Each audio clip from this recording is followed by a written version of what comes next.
Recording in progress.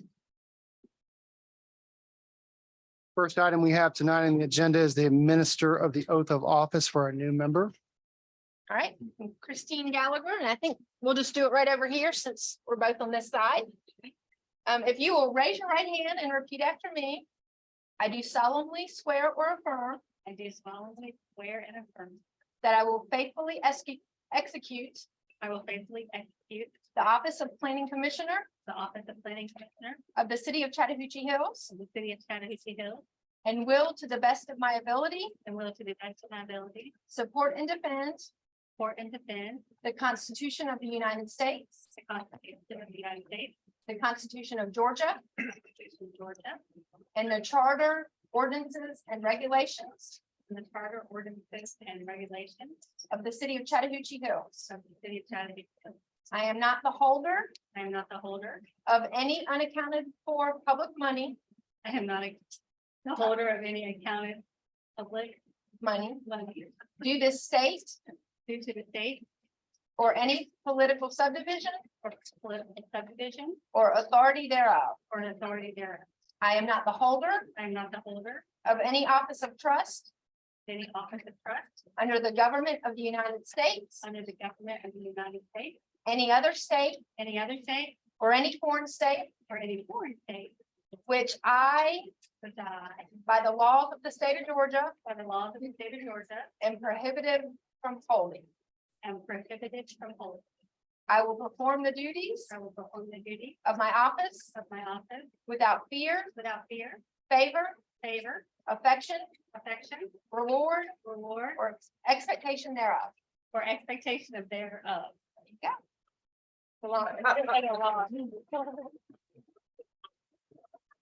Welcome, Christine. Thank you. The next item we have tonight is the approval agenda. Can I get a motion and a second for the approval of tonight's agenda? Second. All those in favor? Aye. The agenda is approved. The next item we have tonight is the election of the officers. I'd like to make a motion tonight to elect Douglas Cloud as the chairperson for our commission. Could I get a second, please? Second. All those in favor? Aye. Aye. I'd like to make a motion for Patrick Johnson to be appointed as the vice chair. All those in favor? Aye. Motion approved. All right. Okay, take it away. Next agenda item is approval of the minutes for the April 13th, 2023 regular meeting. Can I get a motion to approve the minutes? Make a motion to approve the minutes. I'll make a second. All in favor? Aye. The agenda, the minutes are approved. All right, let's put it right on her face. All right. The minutes are approved. Tonight on the agenda, we have a public hearing regarding the motion picture sound recording facility. We'll open up the public hearing in just a moment, but I'd like to make a couple of comments about the process and procedure of where we are with respect to that. Previously, there was a first read at City Council at the City Council meeting earlier this month. This will be the first public hearing here at the Planning Commission, and the purpose of this public hearing will be for the Planning Commission members to receive comments from the public and from the applicant and from staff regarding the application. There will be a second public hearing that will be at the City Council at the next City Council meeting. The role of the Planning Commission is advisory. We'll take the comments, we'll consider them, and we'll make recommendations as appropriate to the City Council. That's the basic scope of what we're going to do today. So we're going to be taking the public comments and considering them. When we open the public hearing, there'll be opportunity for making public comments in this order. If you want to make public comments, you should fill out a yellow card and hand them to Ms. Weicker. We'll start with the comments that support the proposal, and then we'll follow by the comments that are not in support of the proposal. Each commenter will have 3 minutes to speak. The applicant will have an opportunity to present initially and can reserve time for rebuttal at the end as needed, or otherwise to speak to the project. We'll also have the recommendations and proposal from staff as well. So I think without anything further, let's open the public hearing. So the public hearing is now open. Thank you. Public hearing is now open. Mr. Morton, if we could ask you to introduce the project. I will state the project initially. This is a recommendation on an ordinance to amend the official zoning map to rezone 1,606.18 acres from RL to HMMU, that's mixed use hamlet, and to approve 3 variances and approve special use permits for a motion picture or sound recording facility, a hotel, a college, university, or professional school, a large event center, and a recycling center in the mixed use hamlet district. The property consists of several tracts that are located along the Chattahoochee rivers and Campbellton Red Wine Road. Mike, would you introduce the project? Sure, thank you. Before I do, I want to make a couple corrections to things in the packet. First of all, it was titled first read at the top of the memo. Obviously, this is not first read. This is that was in planning or city council at the beginning of the month.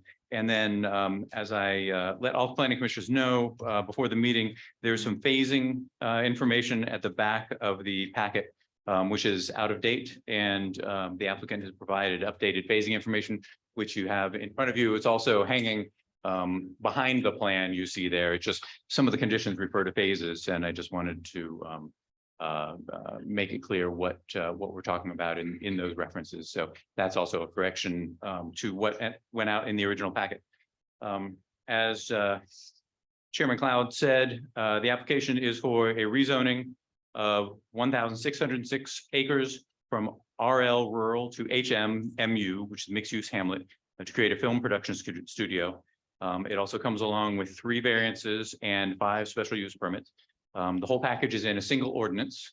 While you can recommend changes to that ordinance, the conditions, for example, would be attached to the whole ordinance. So it comes as one package. The recommendation of staff for the rezoning is for approval. For the variances, I'll read the variances individually. The first is a variance from section 6.3.c to reduce the minimum residential units required in the HMMU district from 0.5 units per acre to 0, and to increase the maximum allowable percentage of property devoted to non-residential units from 25% of the developable area to 100%. While staff would prefer that they weren't applying for this variance and we're building a mixed use district, they do technically meet the variance criteria, and staff understands that public sentiment, as well as perhaps elected and appointed representatives, is toward the elimination of the residential requirement. So that would be a recommendation for approval. The second one is a variance from section 5-6.g to increase the maximum open space, which can be transferred offsite from 20% to 50%. This request would result in both more protected land out in the rural district, and it would also result in more land protected overall, because when you move preservation offsite, you have to increase the amount of land that's preserved overall to maintain the overall ratio of preservation to development. And so there's a recommendation for approval on that. And finally, the third variance is a variance to eliminate all of the requirements of Article 12 regarding thoroughfares in those portions of the development in which public access is restricted. So this would be behind the security fences in hamlets and in villages where you're trying to create a community. There are certain rules about how street networks have to work and that sort of stuff, which aren't intended to apply to, for example, a business campus and that sort of thing. This kind of makes it clear that what's intended here is that they build their driveways on their campus in the back, and it's not intended to be a thoroughfare network serving an active mixed use community. Again, this is behind the security fence. They have some public facing activities to the south in the later phases of the project, and those the thoroughfare standards would apply to. but not back where the actual studio work is being done. And that also is a recommendation for approval.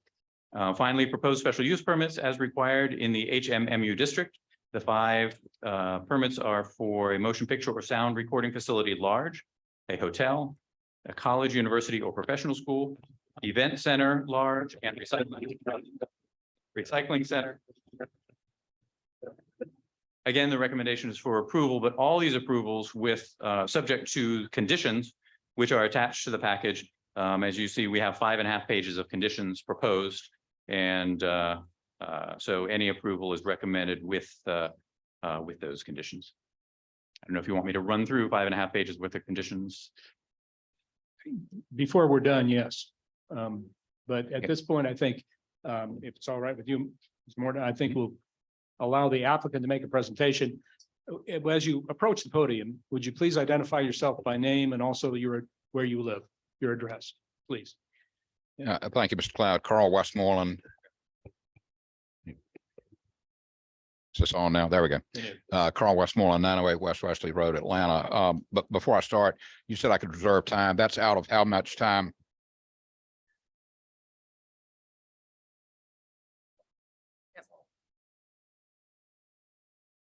It is.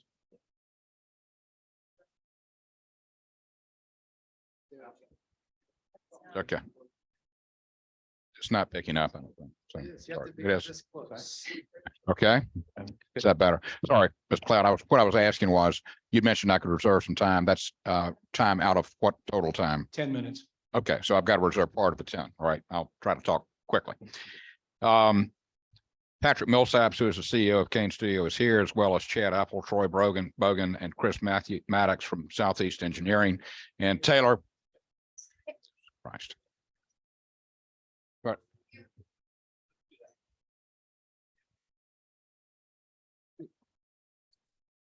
I'm sorry, I'm trying to talk about as close as I can get here. All right. Drown you out. Okay. Okay, thanks. And yeah, and Taylor Pounds of Foley Design, who is the land planner, is also here. Mike has done a good job describing the applications. I'll just hit on a couple of them. The recycling center for which we've requested a use permit is for on-site material only. It is not a public recycling facility. We have eliminated the request for a height variance. We have eliminated the request for residential on-site, as you heard. There are some residences on site, but they would only be used for people working on projects on the property.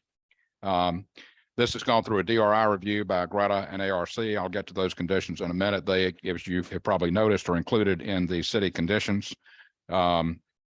This proposal, unlike some of the others you may be familiar with in Atlanta area, such as Trilith or Assembly and Doraville, is an attempt to fit into the ethos of Chattahoochee Hills, that is to say, the more rural area, and the size of the project, over 1,600 acres, gives us a chance to do that. Can we put the site plan up, Robbie, please? In addition to development, and all these things are included in the conditions as well, we propose to dedicate about 70 acres of property to the city on the southern part contiguous to the existing city park. Also dedicate 10 acres along the river for extension of the trail that Trust for Public Land has proposed. And we would build a multi-use path to city specifications along the length of Campbellton Redwine Road. Again, looking at the site plan, Chattahoochee River's on the left, Campbellton Redwine on the right, and then Jones Ferry up at the top. South Fulton Parkway, Campbellton Redwine are both state roads, so any improvements would have to be approved and permitted by GDOT. The project will build turn and deceleration lanes at the 2 entrances. There has been some question with some of the neighbors we met last Thursday and again this afternoon with people who live on Campbellton Redwine and have made it clear that while we show conceptual locations for the entrances on the plan, they are ultimately subject to GDOT approval and therefore could shift to a degree. The DRI suggests, again, these are in all the conditions, a series of roundabouts on South Fulton Parkway. These have been into GDOT plans for years. It's nothing that we came up with or suggested to them. We are working with the city. The conditions have allocated the approximate percentages that we're responsible for these improvements. And again, those are in the conditions. We'll work with other developers, and the city will not have any financial responsibility for those. It's probably fair to note that GDOT has assumed and Greta has assumed that traffic is increasing here anyway. They've assumed a percentage of 3.9% per year increase, even if this project were not built. Based on the other studio operations, we expect between 75 and 125 people per active set at any one time, which should give you some idea of the traffic that would be there. The DRI used warehouses simply because there's no category for film studios in the instruction manual. We do have some numbers on Trillith. Trillith, as you know, has 24 stages. They have 500 occupied residential units at this point. On Sandy Creek Road in 2010, before that was built, there were 5,200 trips per day.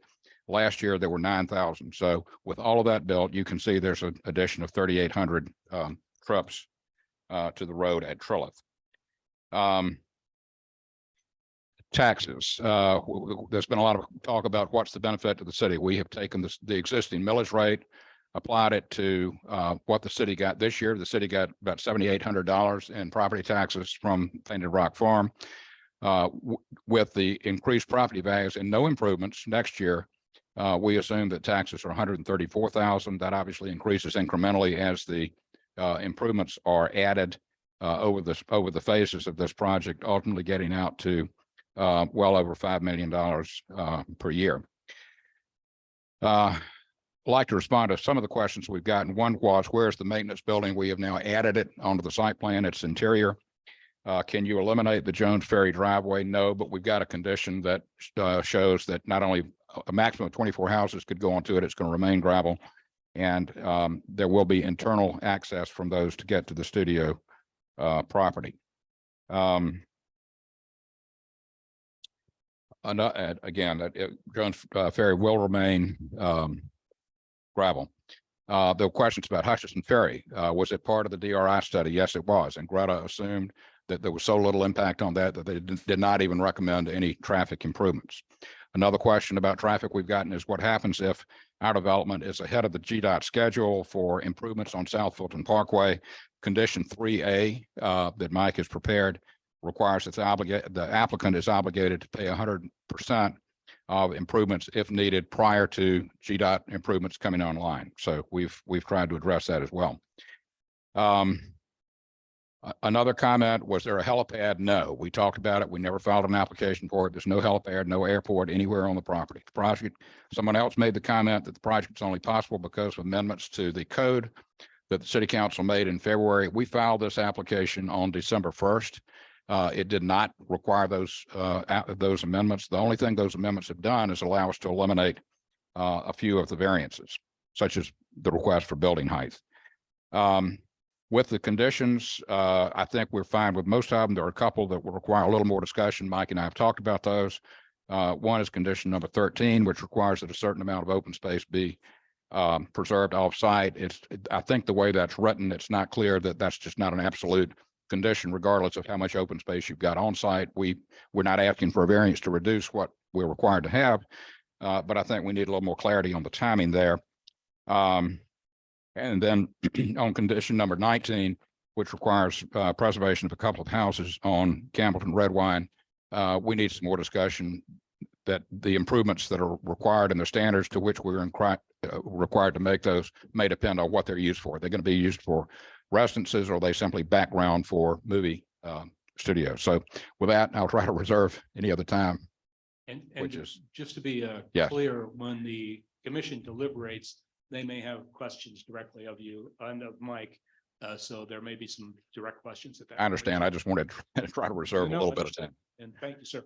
How much have I got? There are 3 minutes left of the 10 minutes. Oh, wow. Okay. I mean, that doesn't take anything. Yeah.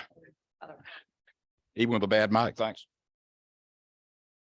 You will keep track of the total Yeah. time. Okay. Yeah. And I believe at this point, we're going to move to those who support, public comments on those who support. Again, please identify yourself by name and by address. And Ms. Weicker will be handling the clock on this, and she will advise you as you get close to and then reach your time limit. Okay. Ms. Weicker? First, we have Janice Barton.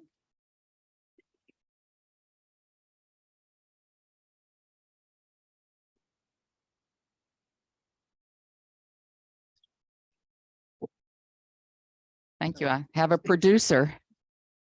Not directly. Forgive me for reading my comments, but I just want to be sensitive to the time I have. My name is Janice Barton, 9170 Selborne Lane. Thank you to all of you who give your time to make decisions that impact all of us. We realize it's a thankless job, and I know I speak for others when I say we are grateful for the time you take away from your families to be here. Even when we agree to disagree, there's a lot that's accomplished at these meetings for the good of all of us. I would ask that you keep the vision of smart growth foremost in your thoughts. How do we protect as much of the rural character as we can while ensuring the city remains financially viable? How do we generate a tax base that supports the services we'll need? How do we protect ourselves from what's happening in Palmetto and all around us with warehouses and subdivision after subdivision? How do we protect ourselves from the potential of lawsuits from developers who aren't able to implement their visions? I support Project Rosebud. I believe it will be an asset to the community, and their donation of land, significant land, 70 acres for the park and 10 acres along the river, is to me an indication of their desire to contribute and play a meaningful role in the community. Yes, it's a business. Yes, it will bring traffic, as will any other form of development. And development is coming. It is absolutely unavoidable. Please don't let the perfect be the enemy of the good by walking away from this opportunity. And don't let us look back 25 years from now and wonder why there's a warehouse and a strip mall down the street. I watched that happen in Roswell. We are trusting that you'll make the best decision for all of us and the future of Chat Hills. Thank you. Thank you, ma'am.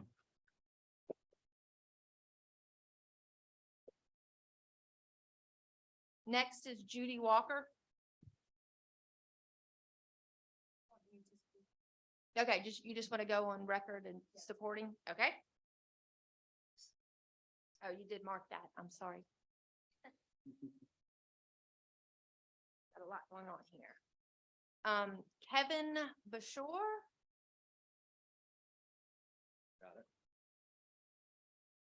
Good evening, everybody. I'm Kevin Bayshore at 11190 Serenby Lane. I'm relatively new here, a year and a half in Georgia, but I grew up a farm boy in Pennsylvania and generations of farmers. And my great grandfather was known as the potato farmer of the Northeast, and he was asked by Milton Hershey to invest, and he didn't.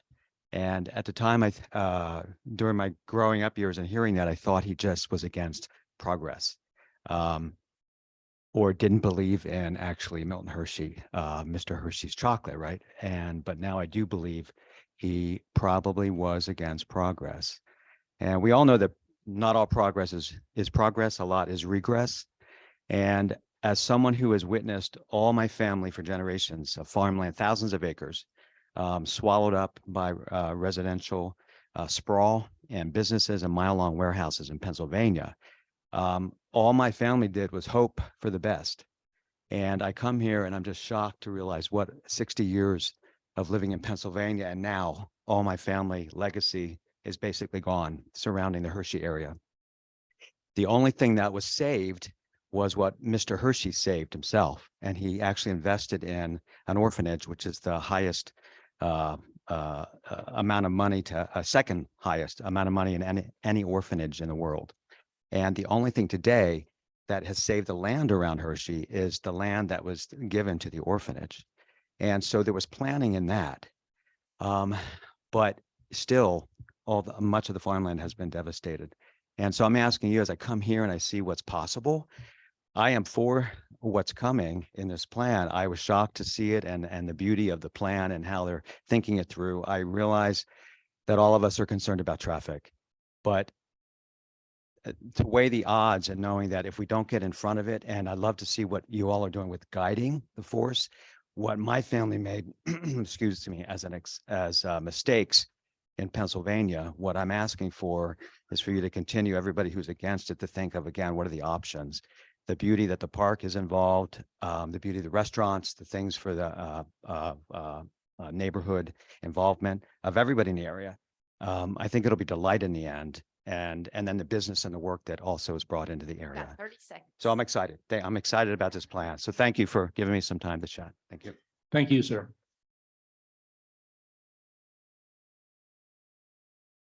Next is Maria Hansen.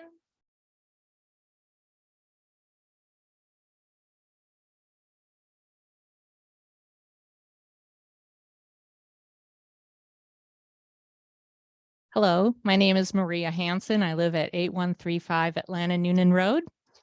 I want to thank the P&Z committee for your time listening to and addressing concerns from the citizens. I have a quick story, and it's about the landfill on Highway 29 in Palmetto. Before the landfill existed, that property was for sale, and a developer proposed a subdivision. Surrounding citizens pushed back and convinced whoever to not approve that proposal. Then somehow the landfill came in. How it got past everyone is a mystery to me. But it's an example of how, in hindsight, a subdivision would have been a more tolerable addition and probably would smell better. This is a prime example of your first offer is your best offer. And I'm not saying our zoning allows for a landfill, but I use this as an example that what you see in front of you is more manageable than the mystery that could be down the road. Excuse me. I have found over the past few meetings that the Kane developers are cognizant of our zoning, have embraced our keep it rural ideology, and are willing to address our citizen and neighbor concerns. They've put the work to change their plans accordingly. My family works in movies and television, and it's a great industry filled with interesting, high-paying jobs. Our citizens could benefit greatly from the variety of jobs that may come with this development and the taxes generated. I do have a concern, and it's making sure that we mandate the full 70% conservation of green space. And it's a little confusing to me. And I know it was addressed earlier that how they're going to preserve property outside the development. And I'm concerned that this preservation could be already undevelopable property or hidden property in our city. And from what I understand, they don't own any property here yet. So what if they can't purchase that? What they need to offset their development. I would like more clarity on that. The studio concept appears to be an interesting use of this property, remaining secluded behind a buffer while incorporating walking trails and farmland. Okay. And another development may not allow our citizens to be granted access to the walking trails along our crown jewel, the Chattahoochee. This property will be sold, and the thought of the unknown is concerning to me. Thank you. Thank you, ma'am. Next is Donna Copeland.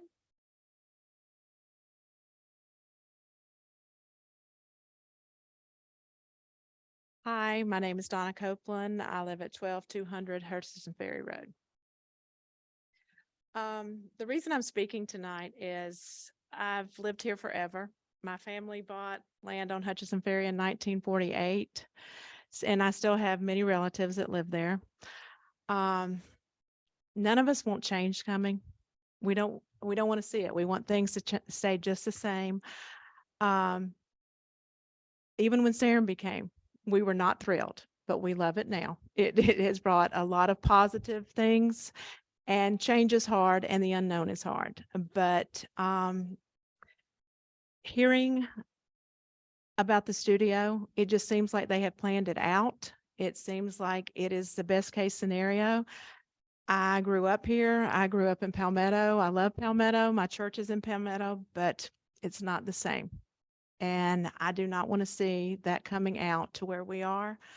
One thing that I'm concerned about is, well, I guess I won't say concerned, but one thing, the positive that I think it would bring would the services. I spoke before at another meeting. My husband passed away last year in May. And An ambulance was called. The fire department got there quickly. I'm not blaming anyone. It would not have saved him, but it took 29 minutes for the ambulance to come. National Fire Protection Association says it should be 9 minutes. With this additional income to the city, it would bring services that we all could need. We all need. We know the roads, how they are. And I just think it would be a benefit to our community. Thank you very much. Thank you, ma'am. Next, Penny McPhee.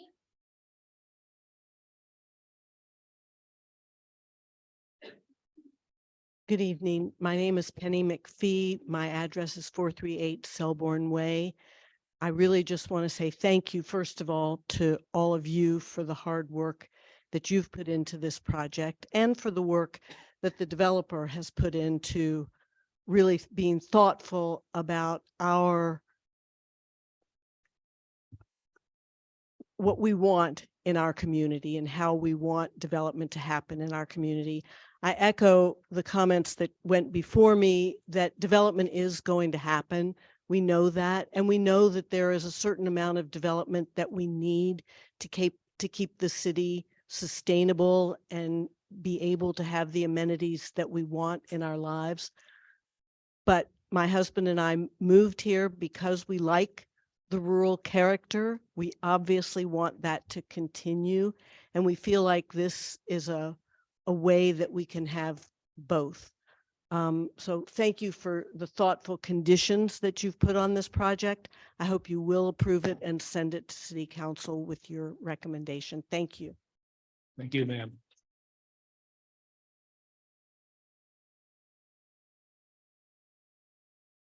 Next, Maggie Goodman. Hello to everybody. Can you hear me? Can everybody hear me? Is that good? Hi, everybody. I'm Maggie Goodman, and I live at 7475 Rico Road. I've been here since 1988. Project Rosebud is the most comprehensive project presentation for the city of Chat Hills that I have seen. From its inception, our city had a vision of rural land preservation along with controlled growth. That's been from the beginning.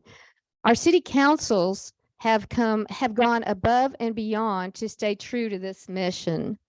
Many projects and developers have been turned down because they did not meet our land preservation requirements. Project Rosebud does. They have met every requirement and completed their due diligence. They are discussing loose ends with our council members as well as Chat Hills residents. The project will be hidden from view and will meet all of our standards and more. As a praying and devout, as well as say for my husband and I, as praying and devout Christians, I do want to mention that Mark and I do not believe that this is a Hollywood invasion that will bring the decay that we see in cities like LA, for example. Rather, we can form a viable, healthy, and mutual relationship in many ways for this community. This partnership could be very good for the benefit of many residents, all of our residents. And ironically, Project Rosebud will bring the tax base that Chat Hills needs to keep its rural base, flavor, and beautiful countryside. It's funny how that works, but without a strong tax base and partnerships, our rural lands will become worthless. However, with strong partnerships, we can maintain roads, build a safe community, control traffic the way we want, and protect our environment and property values all at the same time. So I see this project as a big win for Chattahoochee Hills, and thank you. Thank you, ma'am.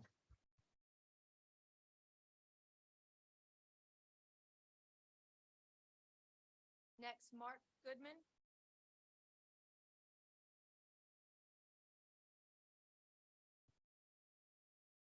Good evening, and thank you so much for your time and your effort and your energy for having this meeting. We appreciate it. I'm Mark Goodman. I live at 7475 Rico Road.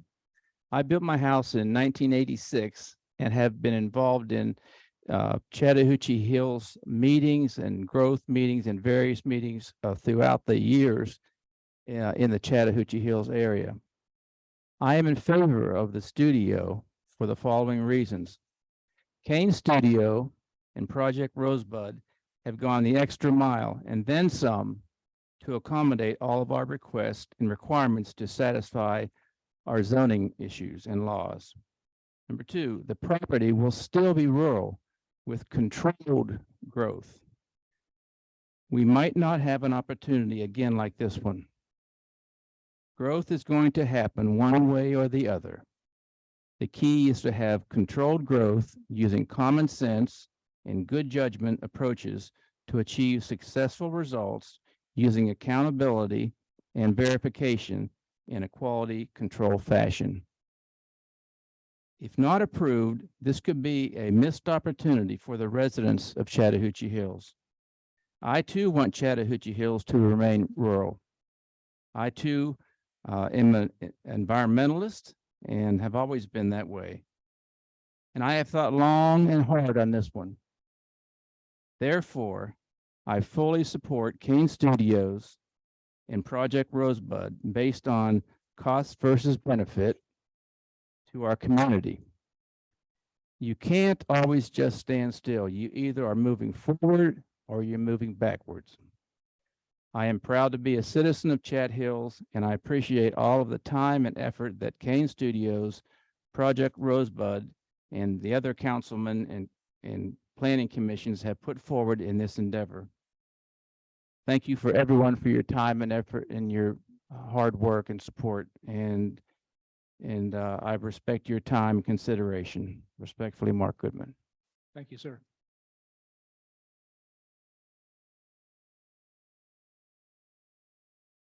Next, I have Sam Smith. He does not wish to speak, but just wanted to go on record that he supports the movie studio. The address is 12600 Whiteside Road.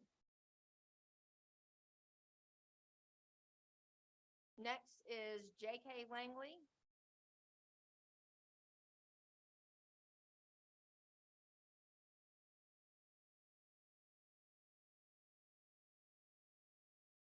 Kenyon Langley, 6240 Campbellton Red Wine Road. I just would like to say that I totally and unabashedly support this concept of Project Rosebud in the studio. I'm not going to talk long. I think people before me have made very good points. I just would like to say that, in my opinion, going over the proposal, I don't believe the negatives are going to be nearly as large as they have been made out. And the negatives that do occur, I believe, are manageable. The negatives are far smaller than I see the potential gain for Chattahoochee Hills. We need tax revenue. Change is coming. We're not in Kansas anymore, Toto. Change is coming. It would behoove us to analyze each project as it comes along, and the ones that are good, embrace it and save the fight, which will come for the ones that are not good. Thank you very much. Thank you, sir.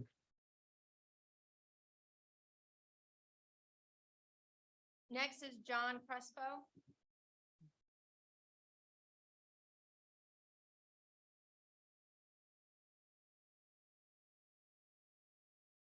Good evening, staff, commission members.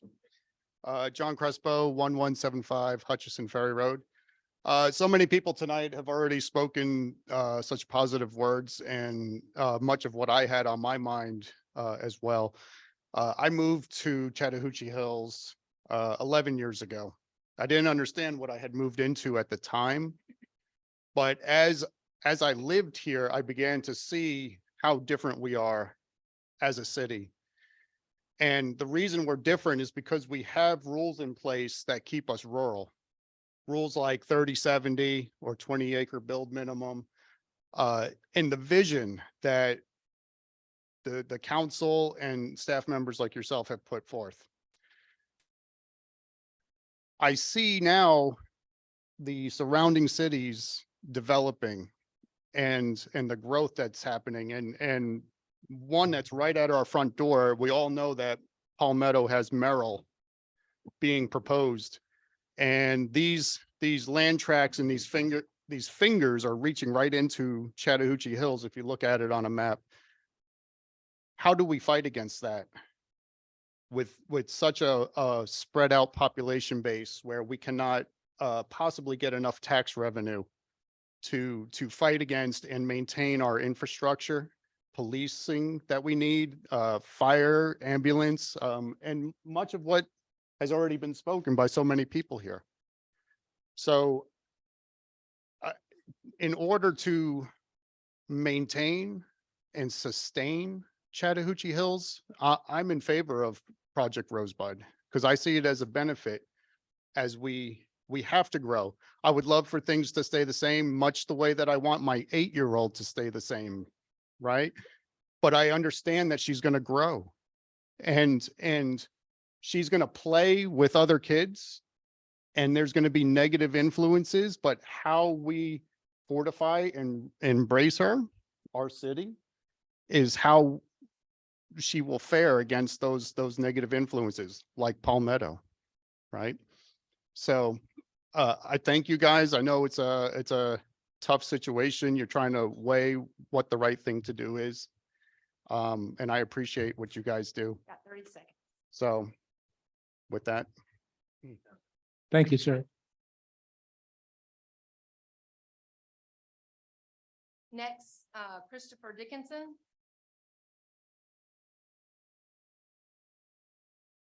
Hi, folks. My name's Christopher Dickinson. I live at 13055 Hamilton Road, right on White Oak Creek. Right, White Oak Creek is exactly halfway between Jones Ferry and Highway 70.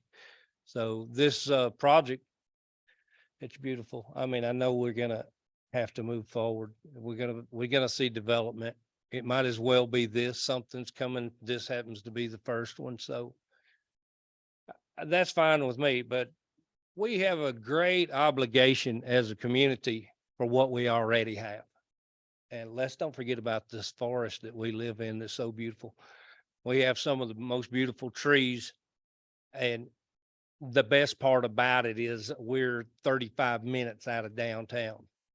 And our commute up to now, going forward, I don't know if this commute is going to be the same. I work for the City of Atlanta Fire Department. I commute to the airport area around College Park every day or every third day. But living where I live in really what I think is the epicenter of mayhem when construction starts. And I take a lot of pride in the little 17 acres that my wife and I farm. We raise Mangalitsa hogs and we have our chickens, and 80% of what we eat comes off of that farm, off of that area where we live. And it's important to us. We try to live an organic lifestyle. We like the quiet. My job is very stressful. My wife's a paramedic, so hers is as well. We moved out here for a little peace and serenity. I don't want to see that go away. I don't. I know we can have something as beautiful as that. I know there's a lot of pain. We got to go through a lot of noise. We got to go through a lot of discomfort as citizens in our area. And, you know, getting back to the forest and our obligation to wildlife. People don't realize where we live. We have a lot of deer. We have a lot of animals. The displacement of 3.7 deer per acre from 1,600 acres, you do the math. Where are they going to go? They're not going across that river. They're coming to Hamilton Road. Got 30 seconds. Okay, they're coming to Hamilton Road. We're going to have a mass exodus of wildlife coming right down my street into my neighborhood, eating my garden, eating my fields, competing with the animals that I grow. I know it's hard. If you're not a farmer, you wouldn't understand that. But wait till they start eating your flower buds and your garden off your front porch, because they will. They done it when I moved out here. So we have to keep that in mind as we go. And I should have told y'all that my statement's not going to be as elegant as the people before me, but it's very important. Thank you, sir.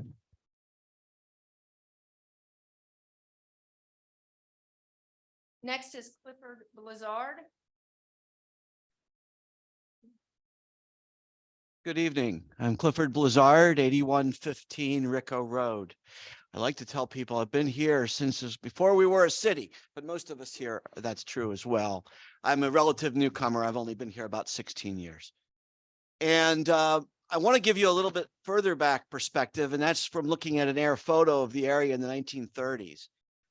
It's this amazing candy striping of all the cotton farms with their terracing. And the gullies that are one of the legacies of that were created then. There was tremendous use of herbicide, pesticide. It was a mess. So I merely share that to say that when we talk about keep it rural, we need to be clear what time period we're specifying, because there was a rural that was kind of ecologically not so great. So I want to put that into perspective as we think about progress and as we think about moving forward, because this project offers the opportunity to protect actually more land. We have now the opportunity to have a trail along the river. When I came here, I thought, wow, I'm in Chattahoochee Hills, but where's the river? There's no access to it, basically. That's changed.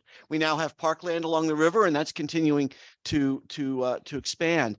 This is an opportunity to add even more to that. It's also an opportunity to bring jobs in, to benefit the region economically in a lot of ways that have already been pointed out.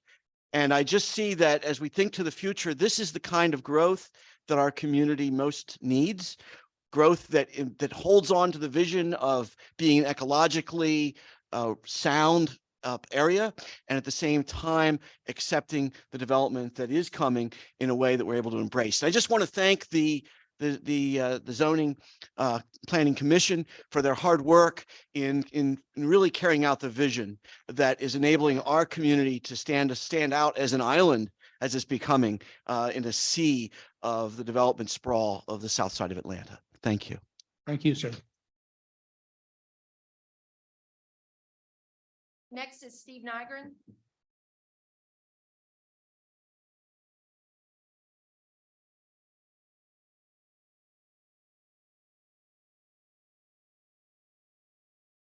Steve Nygren, 9070 Selborne Lane.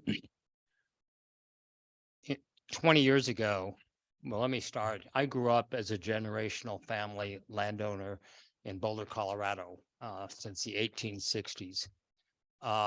None of our family or the families I grew up with wanted change, but they didn't decide what they did want.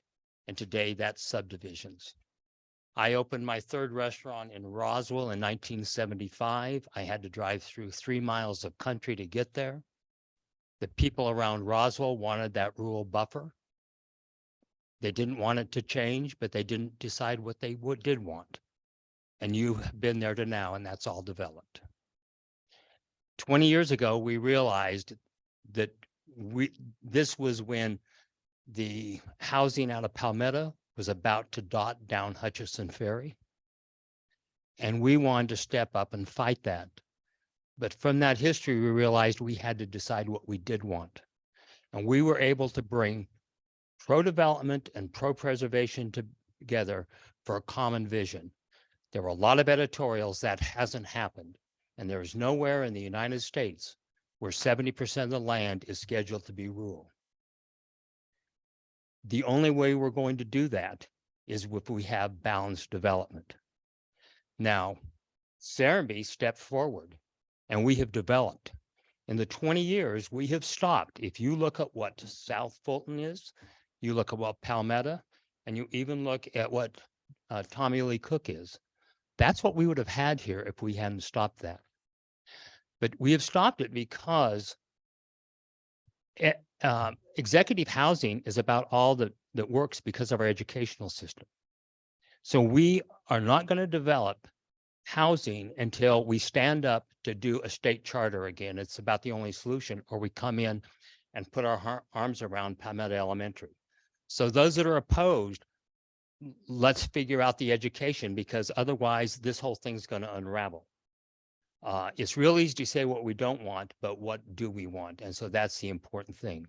Another thing I think is important, while some people, were worried about Serenbe, and today, most people that still have something to say negative about Serenbe live way north of us or west. But you notice the neighbors around Serenbe support it because they know it's preserved. There's no other land that's permanently preserved. It's just legislation at this point, and a city council could change that. So we need to support development, no matter what it is, if they do the preservation. Thank you, sir.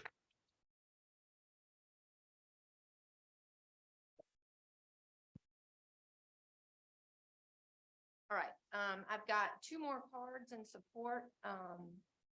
Neither one wishes to speak. Matt McKinney is not a resident of Chattahoochee Hills, but he is a Chattahoochee Hills business owner. And wants to go on the record supporting the item. Mike White is not a Chattahoochee Hills resident, but is a Chattahoochee Hills business owner and wanted to go on the record, supporting. Thank you. And that completes the, those in support. Yes.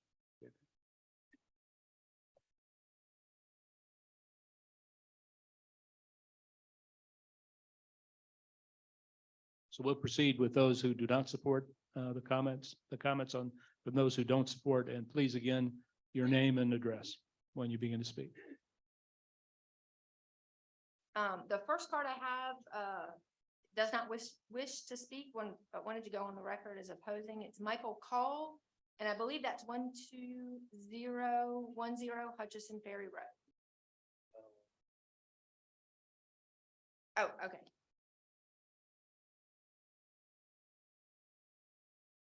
And you still, you don't want to speak, you just want to go on the record. All right. Next is Scott Keith.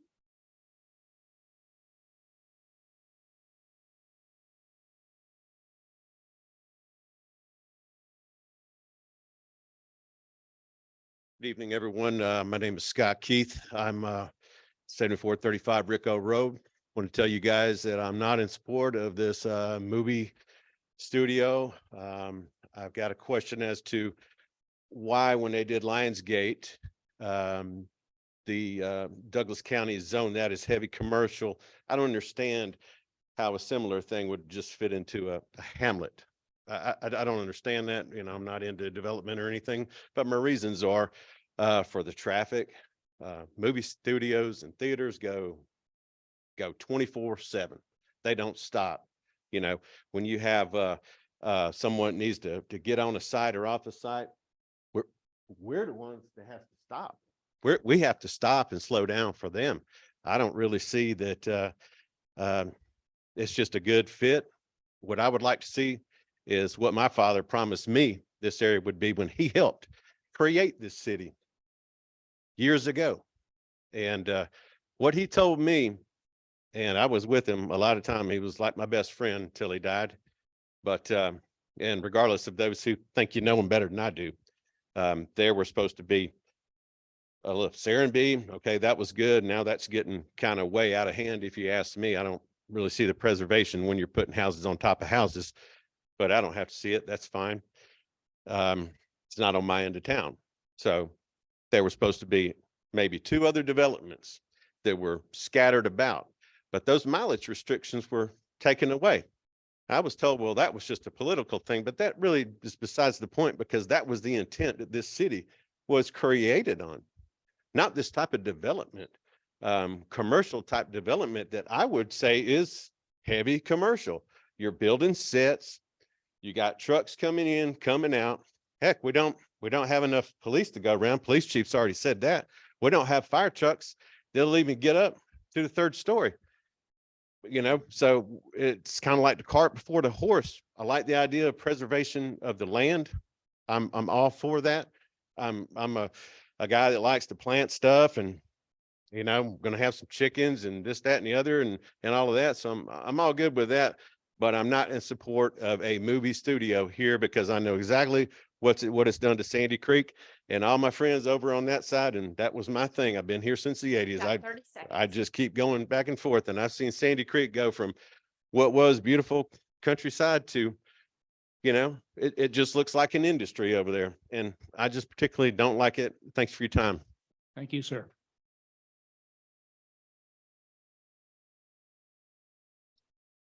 Next is Gloria Edwards.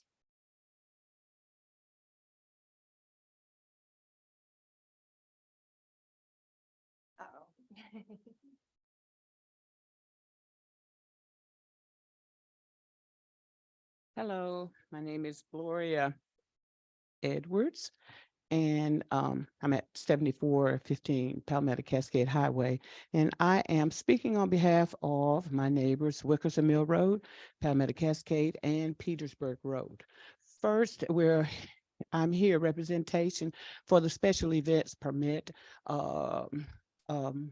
applied for by Mr. Robinson. Ma'am, I'm afraid that's not part of this hearing. This hearing is for the proposed film studio. Yeah, okay, so it's on the agenda. Yeah, but there's no public comment on that tonight. So sorry about that. Sorry about that.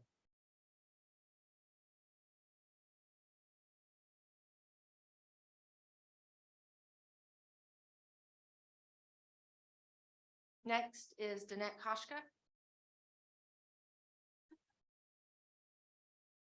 Danette Koshka.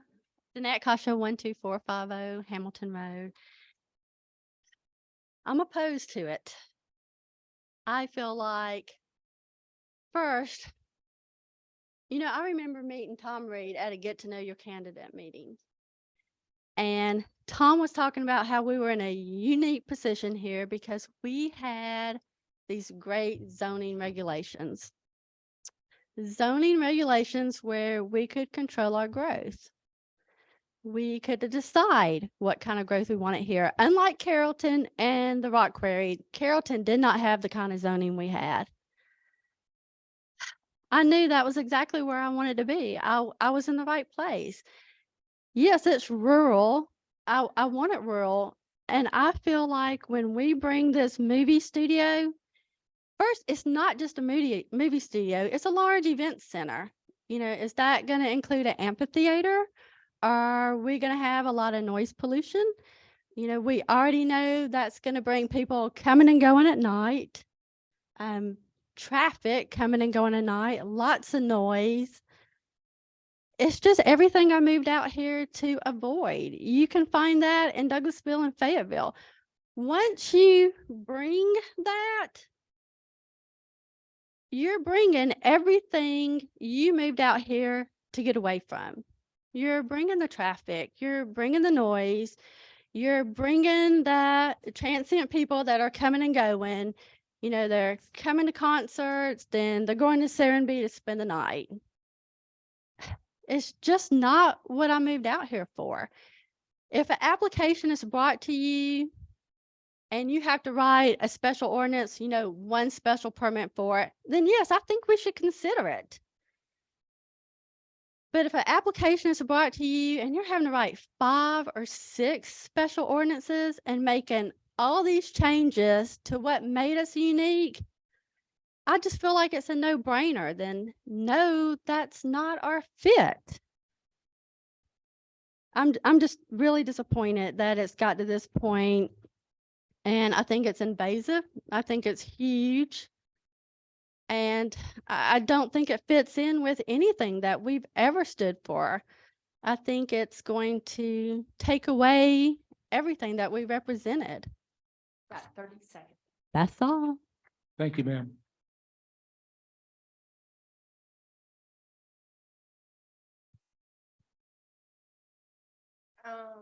We'll put you at the end. We've already done those, but we'll see. No, I didn't do that. Oh, you want to? Yeah, Okay. Yep. I can't see. That's all right. Next is Deneen Crawford.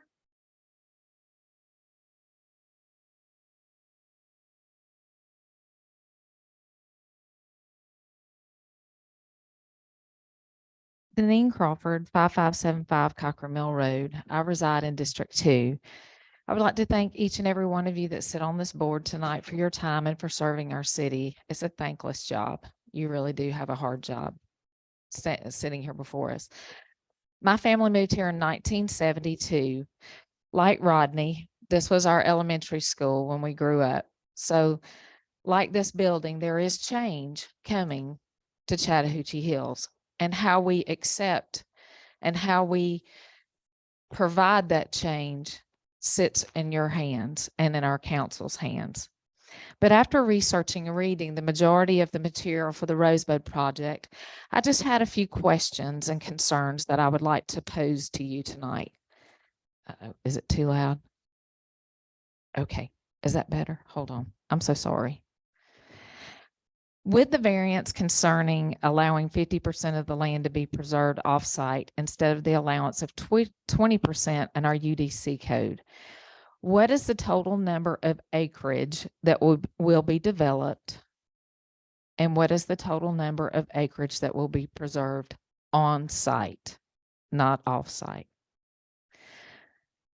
Will this still be regulated to our 65-70% preservation and 30-35% development on site?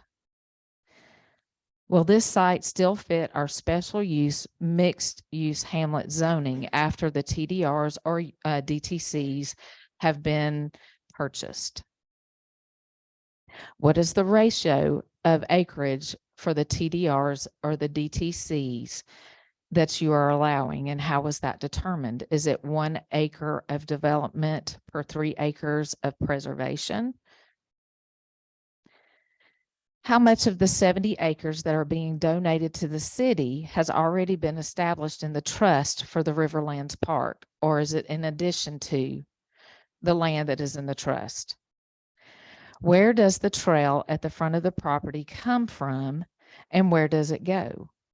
Is it just a seed trail, or does it extend the whole road of Campbellton Red Rhyme Road, or is it just along the property border? Does this property sit within a water supply watershed basin? If so, how is this property going to be preserved and protected? Will this property abide by the Metropolitan River Protection Act of 1998 and maintain that all buildings developed are outside the 2,000-foot buffer for the Chattahoochee River corridor of undisturbed land? I also would like to thank the developers for listening and hearing our concerns and making accommodations when you can. Thank you. Thank you, ma'am. Next is Jake Wood.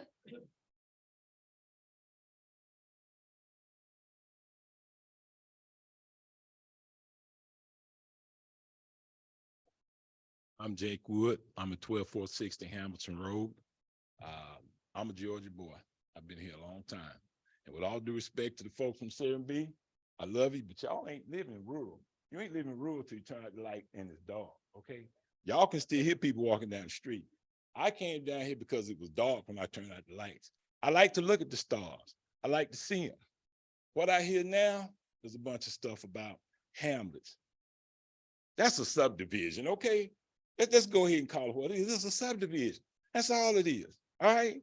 Now, I understand that you keep change is happening, change is gonna come. You either let change happen to you or you make change happen. They have a historic preservation fund. You can get that money and you can do some parks over there, okay? That's been set up since 1977. We got Indians that used to run around here. There used to be plantations here. I know, I'm a Georgia boy. That's what you want to exploit. That's what you want to use. That's what will bring people here, if that's what you got to have, okay? But we're not doing that, all right? We're letting it happen to us. Don't let it happen to you. Make it happen. Do something with that. Mr. Smith used to have a big display up there at that grocery store. And you know what it was? Indian arrowheads. You know where they were found? On the Chattahoochee. You know why? Because the Indians here camped out along that river. We got a whole trail there. We got a whole lot of history back there. We had plantations down here. Do the research. Make change happen. Don't let it happen, okay? Thank you. Thank you, sir.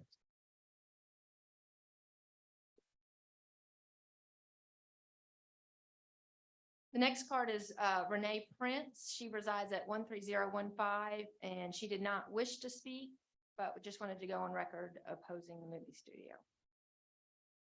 And next is Nicholas Thompson.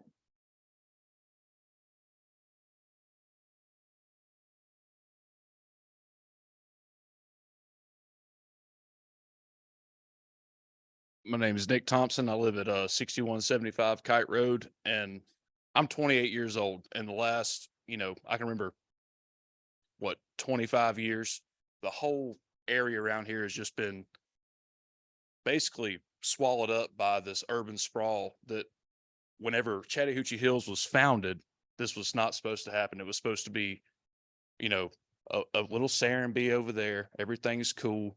And we have the normal farmland and all that stuff that we have and have had for a long time. Well, Serenbe is supposed to be this green place.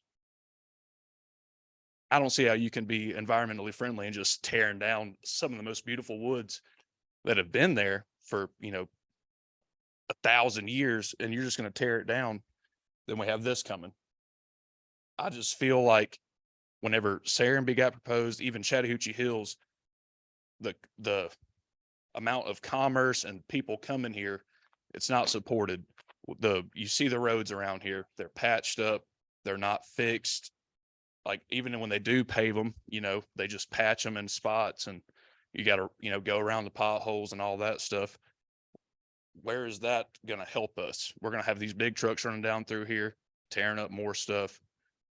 I don't understand how you can say that it's going to preserve anything when you're going to have, you say 1,500 acres of basically a studio.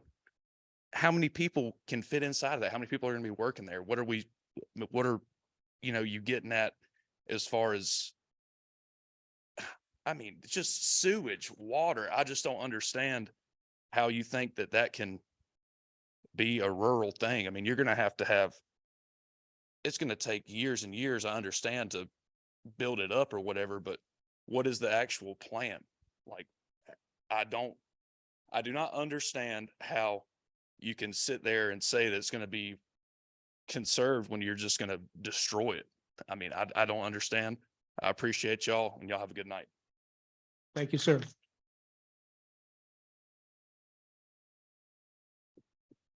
Next is Lewis Causey.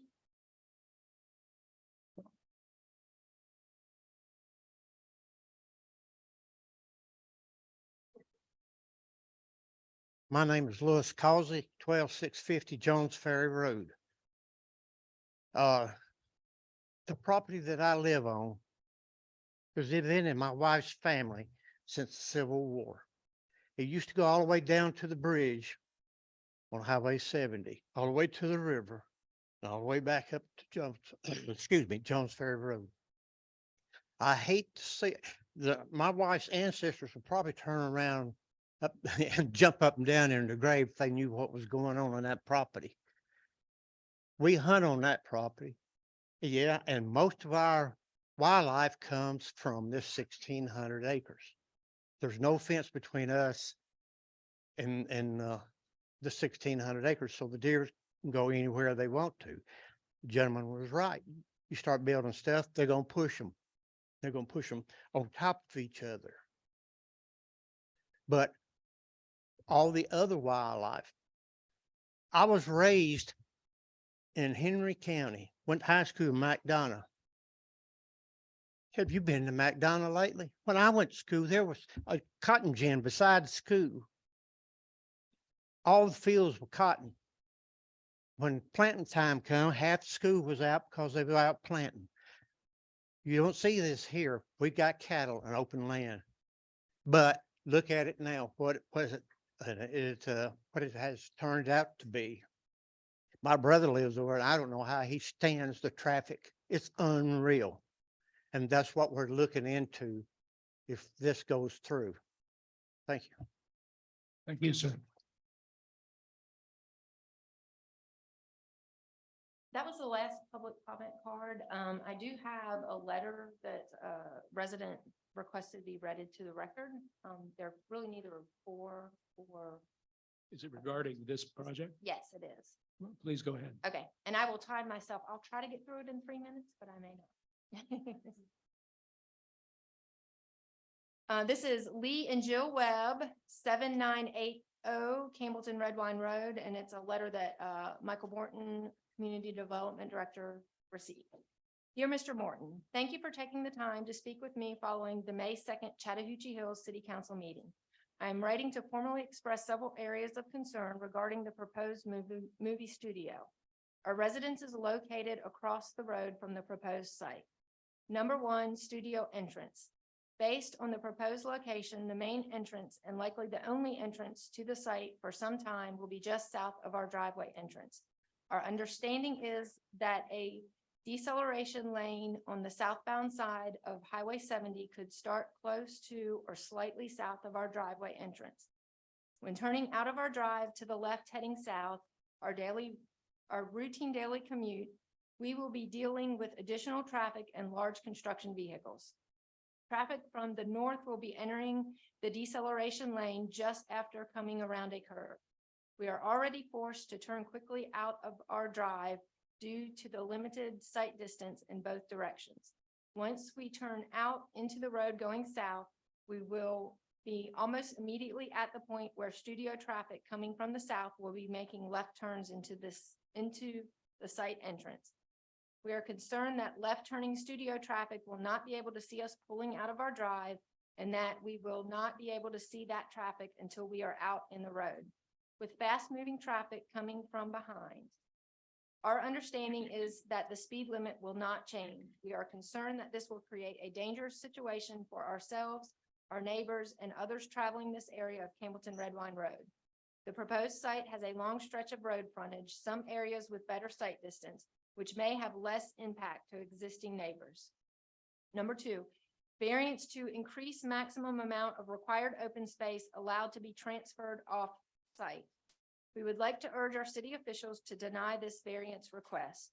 Theoretically, this could result in the required undeveloped spaces being moved out of our immediate vicinity. We believe that Chattahoochee Hills property owners in the immediate vicinity of the studio deserve the same right to maintain open spaces, which help ensure the rural feel of our community. Alternatively, we would urge city officials at minimum to require any open space transfers to be limited to adjoining or close proximity properties. Other concerns, questions, mailboxes for residents in the immediate vicinity of the proposed studio entrance are located on the studio side of the road. Addition of deceleration and or turn lanes will make retrieving mail from across the roadway more difficult and dangerous. Thank you. I think we'd like to get copies of that. We could. Okay, sure. At this point, we're still in the public hearing. I'm going to ask the applicant's representative if he would like to speak in rebuttal to anything. I would. Thank you very much. Thank you. I appreciate all the comments that were made in favor. I want to go in reverse order. Understand Ms. Welb's comments. We met with her and her neighbor on site last Tuesday. So I'm very well aware of what her concerns are with regard to traffic. As I explained to her, as I said earlier tonight, we are at the whim of GDOT in terms of final approval of all of that, but we certainly understand the issue. In terms of could something else be built out there? No, the site plan is a condition. In order to build anything else to produce open space, if you will, we'd have to come back to city council for another public hearing. Chattahoochee Hill certainly is unique. You've heard it's unique with regard to your ordinances, which are intended to, and I think do a good job of preserving the rural character. It's also unique in that you're getting a lot of impact and no benefit from the development that's going on in surrounding municipalities. You've got a lot of warehouses, you've got a lot of commercial development. You don't get any benefit from that, but you do get the traffic. We've heard about torn up roads and that sort of thing. So there's an opportunity to address that, we think, in this application. We heard about noise. We're not asking for any variance of the noise ordinance in terms of the percentage of offsite open space. Mike is correct. There is more required on a per acre basis if you do it offsite than if you do it on site. I'll let him go through the math. He can do that better than I can.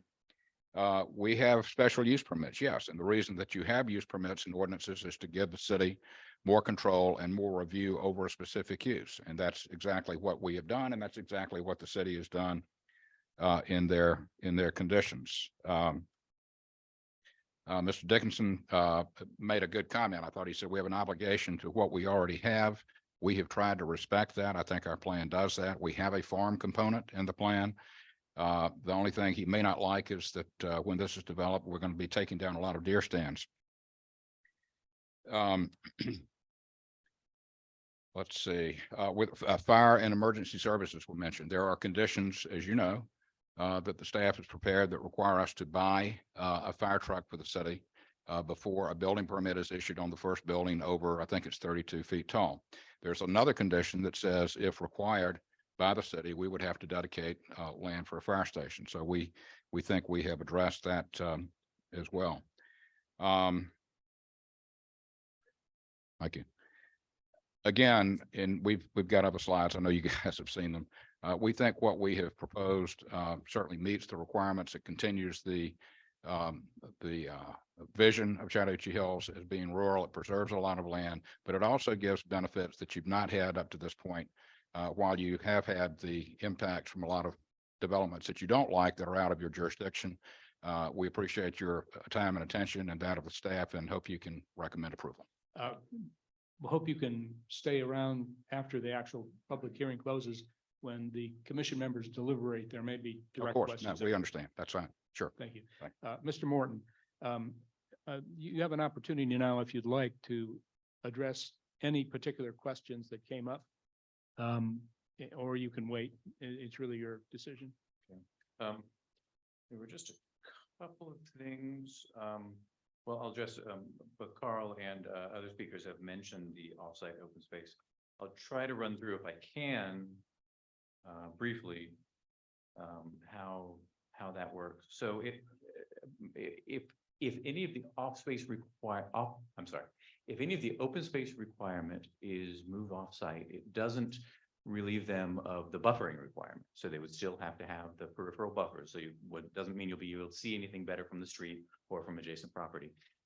It would be if they were to change their concept plan to use up more land on the interior of the property, land that would otherwise have been open space. I'll say the site plan that we see up there shows the open space that's required. So that's why he mentioned they would have to come back to city council for approval of a new concept plan in order to move significant open space offsite.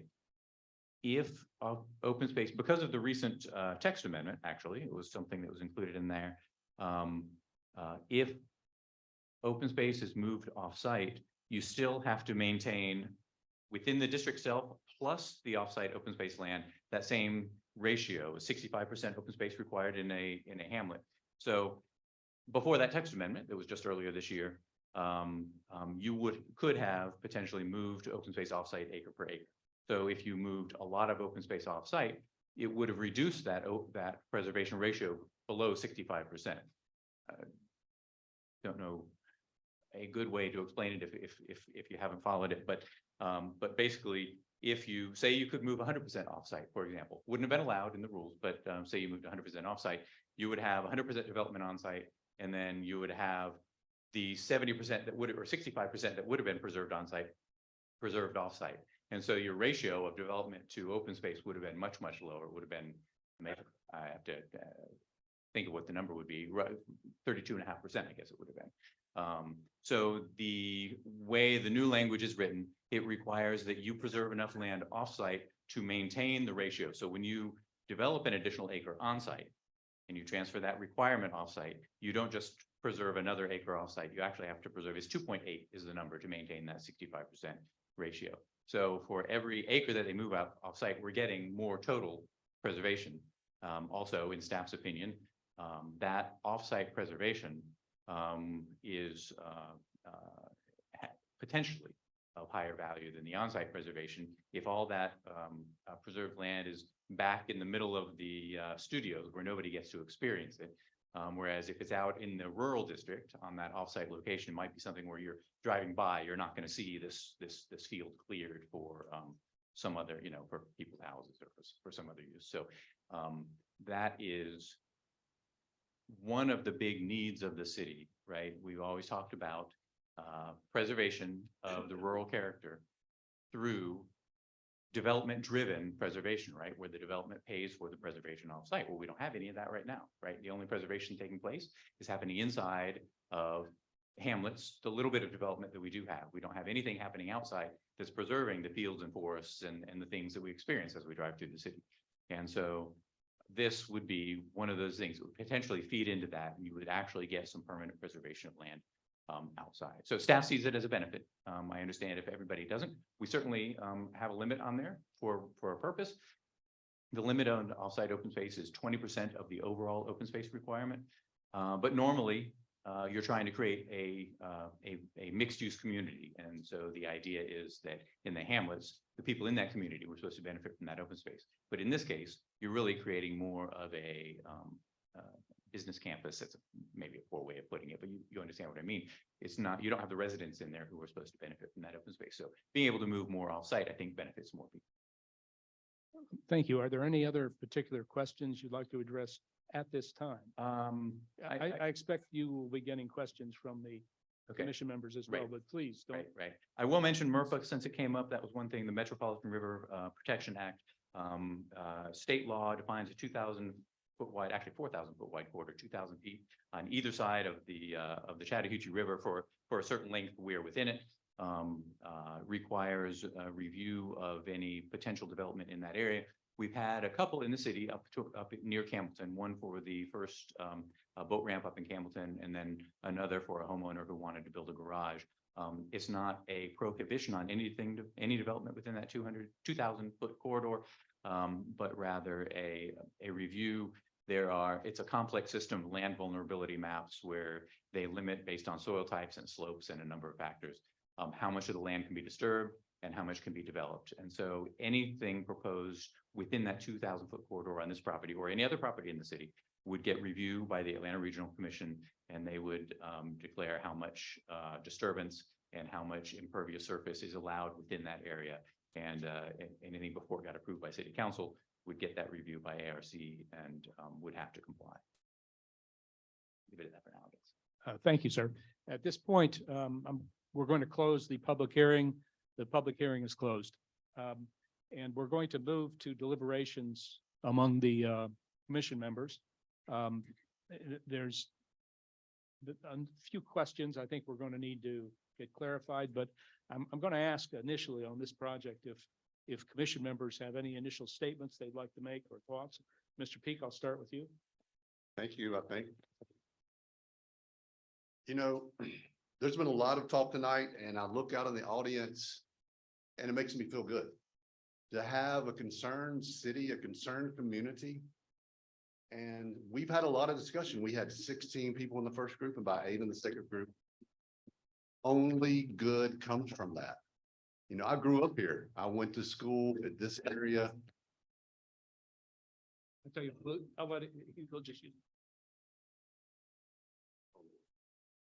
I went to school in this area and I love the community. We have a lot in common. Are we going to agree on everything? Absolutely not. But I can tell you from the first moment of being involved before we were a city with the zoning overlay, becoming a city, we did have, we met in Rico, we met in Palmetto Baptist and Sardis Baptist and all around the community, Cedar Grove, meeting with landowners from the get-go. This has been in the works to preserve our city and to accommodate growth. Did change come? Change came without our control when the legislature changed the map of the city limits. So you hear a lot of that. Well, we're never selling out. I grew up here. My dad is 87 years old. He turned 87 last Thursday. He's sitting right there. I would love for you to talk to him. He said he's moving when the undertaker takes him. At Sardis Church is full of my ancestors. I'm not going anywhere. I want this to be a great place for my children to grow up and raise their children. I'm all in. I am 100% in, and I love this community, and we don't have to agree on everything. Again, I'll use my dad. He's been married almost 64 years. He said, Rodney, me and your mama don't agree on everything, but we're still love each other and we're still husband and wife.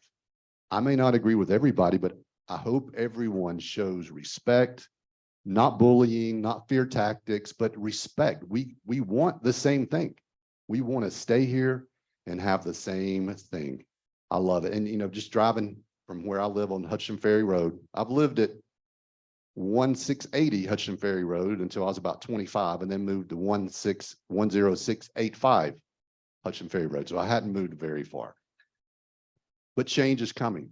Driving just today, driving down here, I said, Dad, so what change have you seen happen in your lifetime? Now, Hudson Ferry Road, Rico Road, when he was young, they were dirt. Hudson Ferry Road was paved in his lifetime, and it stopped just below Sardis Church not that long ago. So change is coming. I look in the mirror. You know, I got more gray hair than I did 20 years ago. We're all changing. Nothing stays the same. We can have a voice at the table. When I see the Keep It Rural signs around our city, I love it. Because to me, it means let's have sustainable ruralness. Let's make it sustainable. That sounded like my mic went off. I like the sustainability. I want to keep it rural. I'm going to live here forever. And I love seeing everybody here with their comments. Having said all that, there are a few questions for, y'all want to go through the other, or you may go with questions? You sure? Oh, and the island, you know, I'm air traffic controller. I've been air traffic controller for 34 years. I've flown into Atlanta with pilots in the cockpit many times, and it is a big, dark island where we live. There's not hardly any lights. I don't want that to change. Right across the street from me was the Kardowski's grass strip. So I was flying out of there as a little boy when I was 7 or 8 years old. I love that. And I've heard rumors of an airport coming to the studio, and look, I'm not speaking for the FAA at all. But with the traffic patterns around Atlanta, I can tell you that's the decision that would come well out of the purview of Chattahoochee Hills. I just don't ever see that happening. And we do live in an island. And I do love driving from Atlanta Center or from around College Park, go through maybe a little asphalt jungle. Look, Palmetto's warehouses are not at capacity. There's sometimes that Waze takes me down South Fulton Parkway. There's sometimes Waze takes me down to the next exit at Frank's.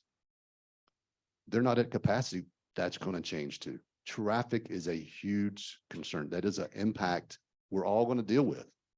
You know, I'm not, when someone says it's going to be X number of cars, in my mind, I know what X number of airplanes an hour looks like. Atlanta lands about 140 on a good day. But 4,000 cars down South Fulton Parkway, some of those will come down Hudson Ferry. That's where I live. That's where my dad lives. It's coming. Can we build a wall and stop all that? We definitely cannot. But I do have, I do have some questions that other people brought up. So the utilities, like everyone here is on a well. That's going to take up a lot of utilities like water and sewage. What is the plan for that? The plan for water and sewers to come from Douglas County. At expense to the city or No, expense to at the you? expense of the developer.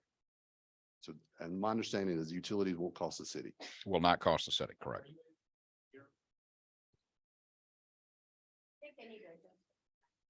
Okay, now, well, it was off, so maybe this is better. Sorry. So utilities, no cost to the city. Correct. The visibility from, and I know you've said some of this before, but the last month, I've gotten more phone calls and emails and discussions in public, both strongly against and both in favor. So I'm going to just reiterate so everybody hears loud and clear. The view from the street, what's going to be visible from Campbellton Road? We've got a slide, Robbie, if you could put up the slide without the numbers on it, but just the view from of the entrance. We've prepared this, and then there's a slide I want to get to just after this. Let me follow up with a question. Sure. The topography of the land. I mean, we all see it. We all like looking at it. Clear cutting the trees or moving the buffer. You know, I'm really concerned about the buffer from the street too. The buffer is not being reduced. The buildings are placed even farther back than the buffer would require. Just like any other change on the site plan, if you wanted to reduce that, you would have to come back to council. The three closest buildings, again, if we can get to the slide, are that there is a got all the conditions to go through. We've got the White House that is actually close to across from where Ms. Webb is. It would be preserved. The only thing you would see beyond that is a entrance drive going in. That would be the northern entrance drive into the project. Actually, on the side of the site plan, you've got sight lines, sections A and B, which I think give you a good idea of the topo, as you mentioned, and the tree cover, most of which are over 100 feet tall. You're not going to see that. My question is, Right. there's concern about the height of the studio, Understand? the topography of the land, the trees, what's higher, the trees, the topography, or am I gonna be able to see the tops of your building? No, the setback of the closest studio building is, well, there we go. There, that's the entrance. You were asking about what you see. You can see the White House on the left. That's the studio, that's the entrance going in. Robbie, if you can put up the next slide, please. On the next slide, we've got distances how about the aerial one, please? There we go. All right, so this is the same thing you just saw, except it's taken from over 600 feet in the air. You again see the White House on the left. You see the gatehouse, which I believe is 660 feet back from Campbellton Red Wine.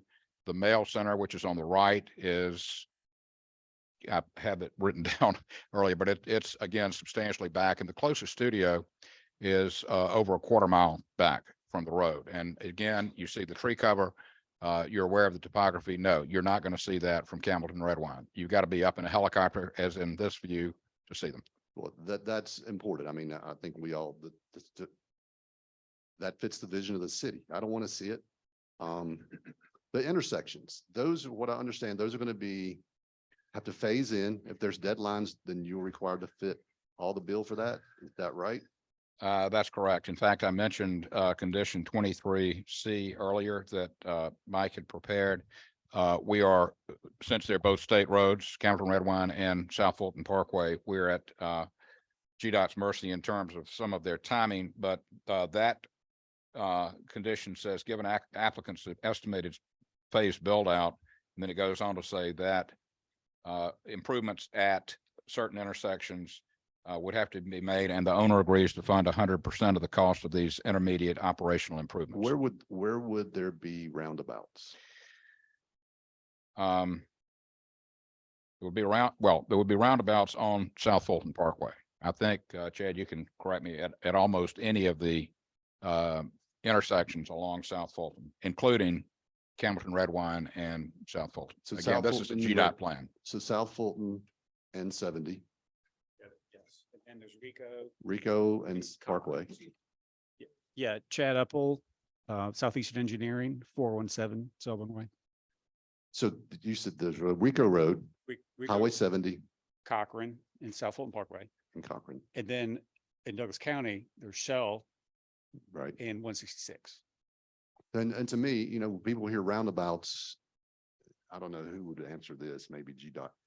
Roundabouts take up a little more room. They do. They move a lot more traffic and there are a lot fewer fatalities. Correct. They're much safer. So that, to me, that fits the vision. There's no red lights, four ways being added. These are going to be roundabouts to accommodate this traffic. And as Carl mentioned before, we're simply stepping back through studies that have occurred over the past 10 years between Greta and GDOT. They've identified more than just these roundabouts, but I think there's nearly 14 roundabouts planned for the South Fulton Parkway corridor. Right. Could I break in for a second and add to Rodney's question? What is the mechanism for determining need as it's been expressed here for when the stage development of these roundabouts? How do we decide what is need? What is the exact mechanism? Well, there is in the DRI process, we have we have to establish a study network. So what areas are we studying?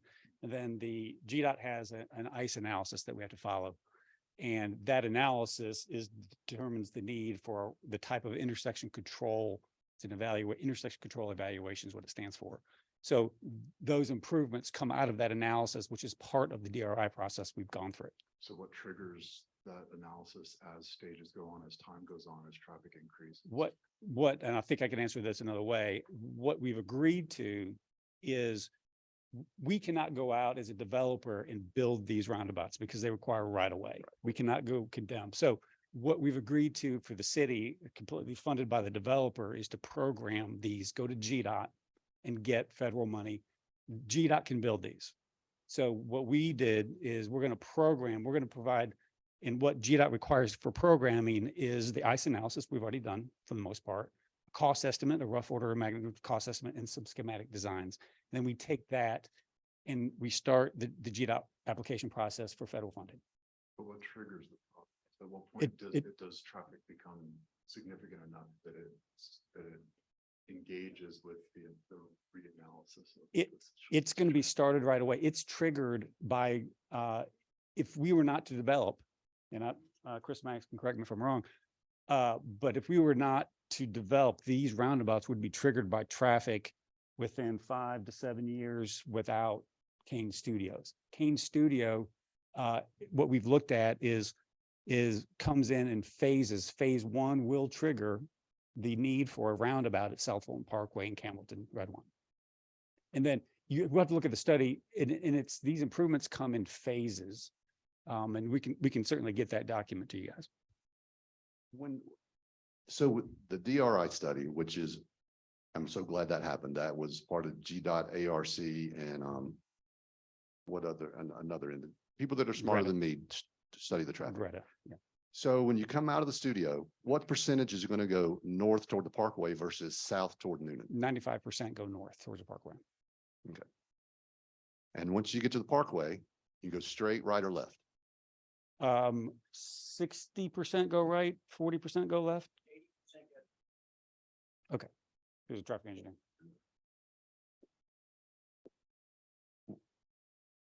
Chris Maddox with SEI, 108 The Crossings Lane, Woodstock, Georgia. The traffic model coming out of the development was determined through stakeholder meetings with the local jurisdictions, including ARC, Greta, and all of those to kind of make sure that it made sense for what was going on. So to answer your question, the development traffic going north was 80% of the site traffic, with 20% going south. 5 of that was then sent down Hutchison Ferry Road. So as a correction to earlier, that was included in the study network. What he meant to say was that the effects of the traffic weren't indicated to be high enough to continue the analysis down the road to show that major impacts were going to be done for that intersection. So I want to clear that up. The traffic was sent down to Hutchison Ferry, and that was considered as part of the study earlier. So just to restate what you just said, coming out of the studio, 80% will go north. Correct. And then once you get to the intersection at South Fulton Parkway. 60% right and 20% towards Douglas County. And how many straight? Straight was minimal enough based off the total volume because of the other roadway connections that it was not deemed significant for the DRI study. So the 20 that goes south, that's toward Hutchison Ferry and Noonan, that's 20%. What percent will turn, do they project would turn on Hutchison Ferry? 5%. 5% on Hutchison Ferry. Correct. And if there's improvements noted on that, I think that's something that would be addressed when, what's the protocol for that, Mike? If the traffic's 5% of the traffic coming out of the studio would end up on Hutchison So Ferry. to answer the question about the phasing is you look at the amount of construction done for each construction phase of the development, and that's how it was analyzed. So we could say when the first phase of construction is complete for the movie studio, that would be in 2025, the traffic impacts would be such that these improvements are required at these intersections. So that's kind of how that was modeled and determined. So you had some that indicated the roundabouts were required with the first phase, and then such and such with the other phases of construction. Were any improvements noted for Hutchison Ferry in 70? For Hutchison Ferry, none were deemed necessary. That was my question, because there's a lot of concern about the traffic. You know, and I hear a lot of comparison to Trilith, you know, Sandy Creek Road, you know, I got friends that drive it. I drove it for years. It's got a big high school dumping in it, dozens of subdivisions, and plus the town of Trilith, et cetera. That is a heavy, good people that travel that road see that comparison. It's a stretch, I think, but. So we talked about the traffic and the tax benefit at the end of all the build out. What is the tax benefit going to be to Chattahoochee Hills? It is $5,800,000 roughly. You said 5 million. I'm sorry, let me get that.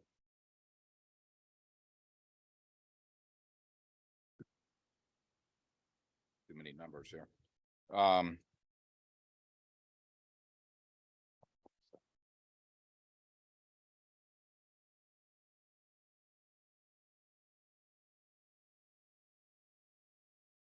Yeah, I'm just looking for the Sorry. tax No, I- benefit and I then know, I'm I've gonna got go to back it up.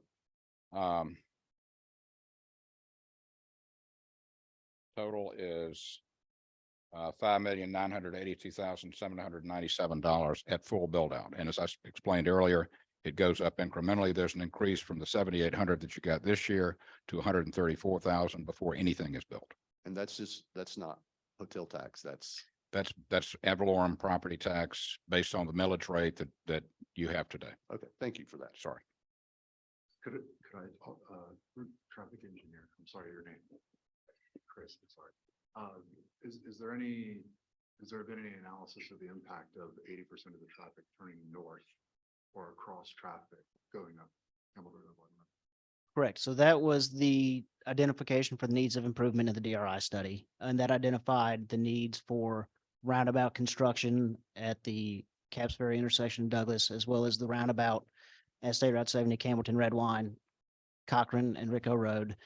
And with the need for an additional kind of larger footprint at Campbellton, Red Wine, and 70 upon full build out of the development, so that as more traffic is added, you can plan accordingly.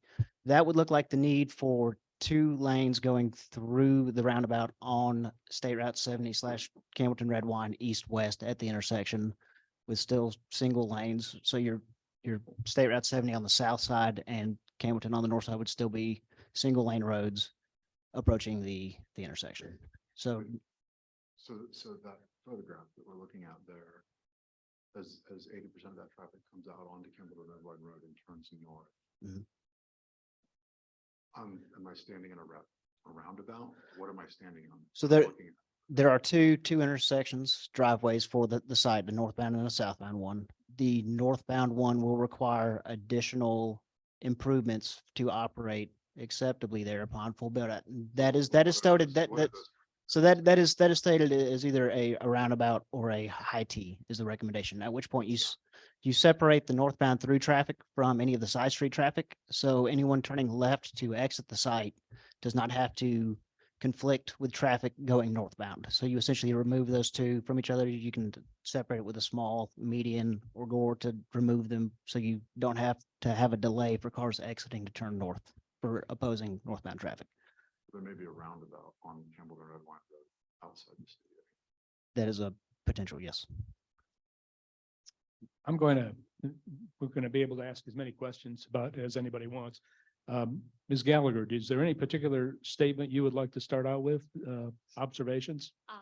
No, I had questions about Hutchinson Ferry and the DRI as well, but they answered them when Rodney brought them up. And we'll come back as needed. Mr. Lightsey, do you have any initial comments or observations you'd like to make? Or get into your questions, however you'd like to do it? Okay, sure, certainly. And I guess what I'll say is, and I love listening to Rodney speak so eloquently about what it means to live here your whole life. It's by contrast, I'm a military kid and moved everywhere forever, and then ended up here. So my wife and I moved our family here to raise our last. We had a late daughter and moved here to raise her. And so by way of being all in, just a reminder that being all in involves people like me who just moved here. Compared to most people, I'm in awe of the idea of a community where everybody knows everybody else's great grandparents. And the older families there in the church. That's amazing. But I'm no less all in than anybody who's lived here their whole life. And so as somebody who is all in, I have a number of questions related to this. Regarding the offsite percentage and the discussion of that, I do understand, and Mike very, very eloquently explained the aggregate benefit to the community of having more space preserved and so on. But I don't know that I understand how that's necessarily yoked to what seems to be clearly signaled in the application, which is in the repeated attention drawn to the scope of the property, its size, its enormousness, et cetera, et cetera. The idea that yet we need to have leeway to throw all this undeveloped space outside of the property seems to me to be clearly a signal of an unstated signal of future development intentions. And so my question is, I get on in part, and you clarify if I'm wrong about that, but that's what it appears to signal to somebody reading this document. I read documents for a living, and I read that in this, and my question is, if what it's doing is kind of holding open space for potential future development that's not yet asked for, why should that be granted as a percentage? Well, That particular. I have other yeah, questions. the genesis of the request was the applicant's stated intention to try to acquire, in connection with the program that the city already has, offsite farm land to, and I can't recall the name of the program that you all have, but would be to preserve offsite farmland that the city has already identified. In order to be able to do more of that, we asked that the percentage increase. As Mike said, we don't need that now. In other words, if you're saying what's the dichotomy between the plan that we've got over here and the request that we be able to have more open space, you don't need it for this. And as I also said, I'm sorry. So what do you need it for, I guess? Well, if you would not need it unless it was an attempt to allow acquisition of offsite space in connection with the farming. If you got to the point with the development that you needed more space, it would simply be because you would come back and ask for modification to the site plan, which would be a hearing before you and before city council again. Right, and I guess what I'm wondering is then why wouldn't we then address at that time with a revision of concept to throw more space outside? Why ask for it now? Well, I guess you could, but I think that, again, the intent as it was expressed to me and the city council at the beginning was, this is a part of the plan that we want to pursue, acquisition of offsite farmland to preserve.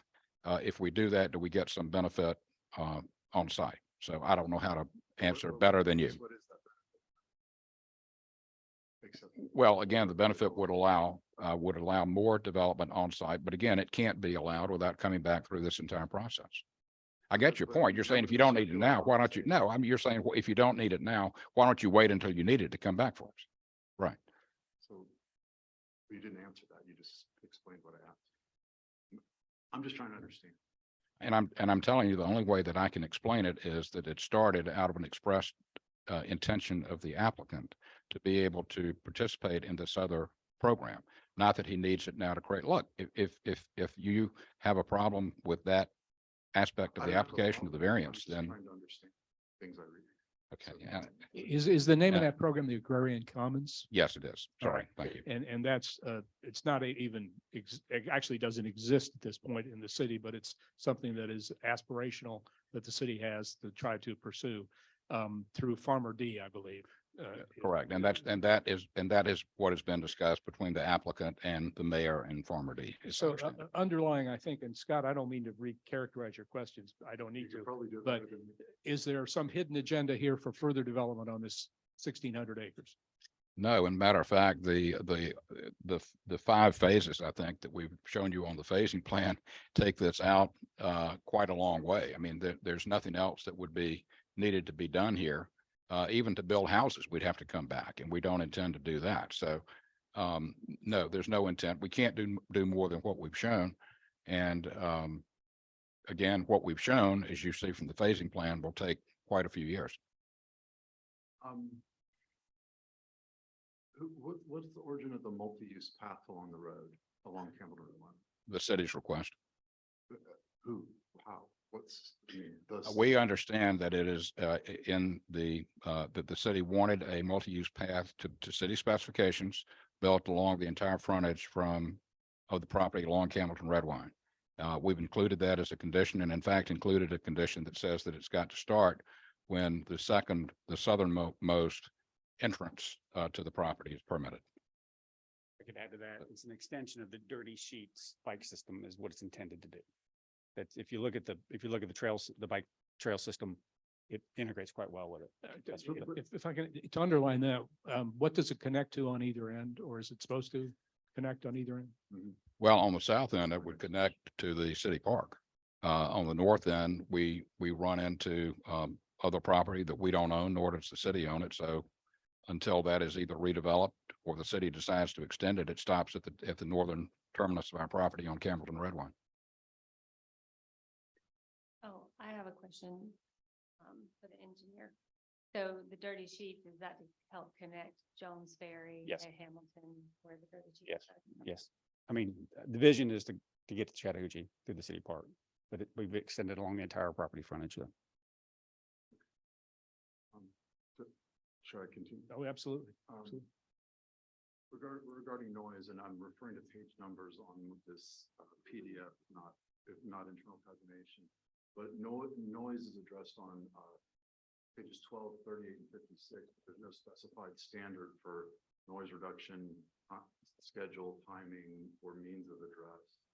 And so given that activity will go on 24 hours a day on this site, I wonder if it could be specified how the studio will conform to the standards. And I realize like all quiet on the set, but that's kind of hand waving at what actually is a considerable issue given the industrial scale of a full built out studio going. And so,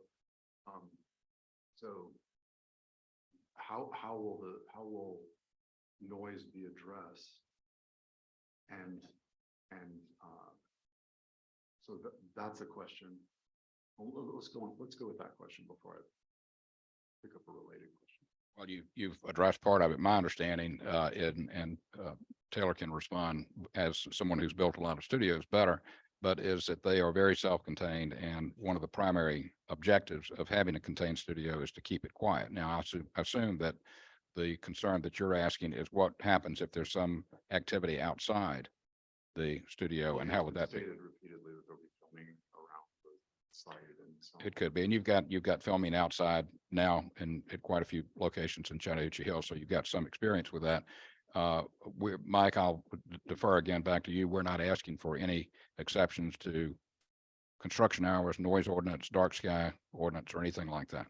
You raised my second question, which is, or I don't know how many, I got questions. With regard to night sky and my neighbor to the south who raised this, light pollution to neighbors and communities in this is only addressed with regard to the direction lights will be pointed, with no detail on the significant amount of light 24 hours a day that'll be coming off the site through reflection, ambient projection, and not to mention the lighting involved in nighttime filming, which anybody with any experience with that knows is considerable. Flip on the sun. And so I'd like to ask if we could see a detailed account how our neighbors in our night skies, neighbors next to this, what are they going to be looking at? Like my neighbor, spent a lot of time in the yard of my dogs at night, name all the constellations to my children. I want to go on doing that. And so I'm wondering, what are the standards? Because pointing lights in the wrong direction helps, that doesn't really address anything. So I'm wondering if we can get some clarification. Let me let Taylor Pounds respond to that, because again, he's got more experience in the construction and operation of stages. Taylor Pounds, Foley Design, address is 950 Joseph E. Lowry, Northwest Atlanta, Georgia. So I'll start with noise. I think that was your first question. Noise, the majority of our filming is going to be indoors. We will have some outdoor shoots. I don't think you're going to get a big noise burden from them. Our experience at Trilith is we've never really had anybody complain about noise from sets. We've heard a little bit from construction and expansion of the property, but from the sets themselves, it's really never been an issue. We've tried to, through your ordinances as well as what fit on the site, you put our studios, our workshops, our mills where the sets will be built internal to the property. So we do have a pretty good buffer between us and any public. So again, we've tried to mitigate that in those ways. Regarding the light, I don't foresee any issues with light pollution. If the thought of filming 24/7, I think is a false narrative. I don't. Yeah, well, I mean, I don't know of a show that goes on for 24/7, right? There's always a stop and a start, over time, so Well, just to clarify. Representative noted, we live in Chattahoochee Hills. There are times when buses full of people go down my street for 3 a.m. So 4 a.m, 3 a.m, I don't care if that's 24/7. sure. So it is a test. Well, there definitely are night shoots. They're not going to run in the wee hours of the night. I think when the sun goes down, oftentimes the shoot starts and they go. As long as they need to, but think that they're going from 12 at night to 6 in the morning would be rare, to say the best. I think when there are night shoots, from what I've seen on these sets, oftentimes light is not pointed upwards. It's my assumption that from what the limited I've seen at night is that there's no benefit to that. Oftentimes the light is pointed down so that you're actually getting light on characters or sets. That's really where the light comes from. There's oftentimes, if you've seen the equipment involved, there's actually shields, if you will, to help direct the light down to the places they need to be. Losing light upwards is something that I don't think is beneficial. Well, as a related question to this, then just given the scope of the site and this, maybe you can speak to the exception that's being asked for the kinds of roads on the internal, the roads not conforming to the well, this. It doesn't matter. What kind of light will be, and here I think of Serenby with their lovely street lights where you can navigate around the place at night. But from outside Serenby, there's no distant glow of Serenby. But what is this going to look like in terms of the required lighting for doing all the work that has to be done in this development? Yeah, we haven't asked for any, sure. Yeah, I mean, we don't typically do anything out of the norm. Candidly, I'm not familiar with what the lighting regulations for Chattahoochee Hills are. We're at the conceptual stage at this point, and we really hadn't studied the lighting standards. Typically, the requirements when it comes to lighting that we typically look for is the opportunity to turn them on and off as for shooting purposes, obviously. But we're not looking for lights that are brighter than what's typically done. In our experience, as we've built these things all around the country and even some internationally, we're very rarely asking for we're never asking for additional foot candles, if that makes sense. Oftentimes it's us working with the power company to have leverage on when we can turn on and off. Okay. Sure. And then the last question I had, it has to do with the condition 11 about buying a fire truck. And could we get some clarification? When I hear you're buying us a fire truck, me, that's okay, great. Has discretion over how this fire truck works and what it does and so on, but what are the conditions required by the business that you're conducting there in terms of its time or percentage demand on the fire truck, on staffing? Who's paying for the staffing of that and so on? It has to do with, as you would expect, with the height of buildings, which is why the condition requires that it be built, that it be purchased for the city prior to the building permit being issued for building. I think it's over 32 feet. Is that correct, Mike? We, in conjunction with discussions with the fire chief, found, and the condition also says that the truck has got to be to his satisfaction. We would purchase it. There's also a condition that says that we would give land to the city for a fire station if one is needed on site. We've had a lot of discussion as to whether that truck can operate out of the RICO fire station. I think some of those things are unknown. Some may well depend on insurance regulations. Well, to that point, I guess that's what I'm really asking is if there's a fire in Serenby but a movie's being shot, where does the truck go? Where's the truck? Does the truck have to be there or? I just don't know these things, but it sounds like your insurance and whatnot requires. I believe, my understanding is that a truck has got to be on site. And I think when that's been done otherwise in the city where you don't have one of these trucks so far, on a film down at Bucart, for example, a truck has been provided on site. Now, where it comes from, I'm not sure. Again, I think the control here is what do we got to do for insurance regulations? But we knew that we had to have a taller truck. And so that's what we tried to address with that condition.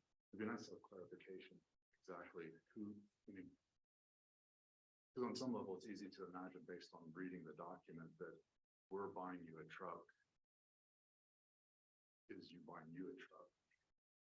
You know what I mean? I'm sorry. not saying, I'm not being aggressive here. I'm just suggesting that there should be clarification on who gets to use that truck when, and what are the, you know, again, there's a fire in Serenity. I want the truck over to Serenity. I don't care about the movie, but the movie's insured and they make demands, and I don't know. It may be that our fire chief might have some. Yes, I would love to ask Greg Records to. Greg Red, Fire Chief. I live at 6301 Campbell and Redwine. I think this is probably more simple than we realize. When there is movie production work occurring anywhere in the city, and the expectation is this would be the same for Kane Studios, off-duty personnel and reserve apparatus are utilized to meet that need. In this case, we have much taller buildings, so a ladder truck is what we're speaking of here, that's unique for Kane Studios, but provides benefit elsewhere in the city.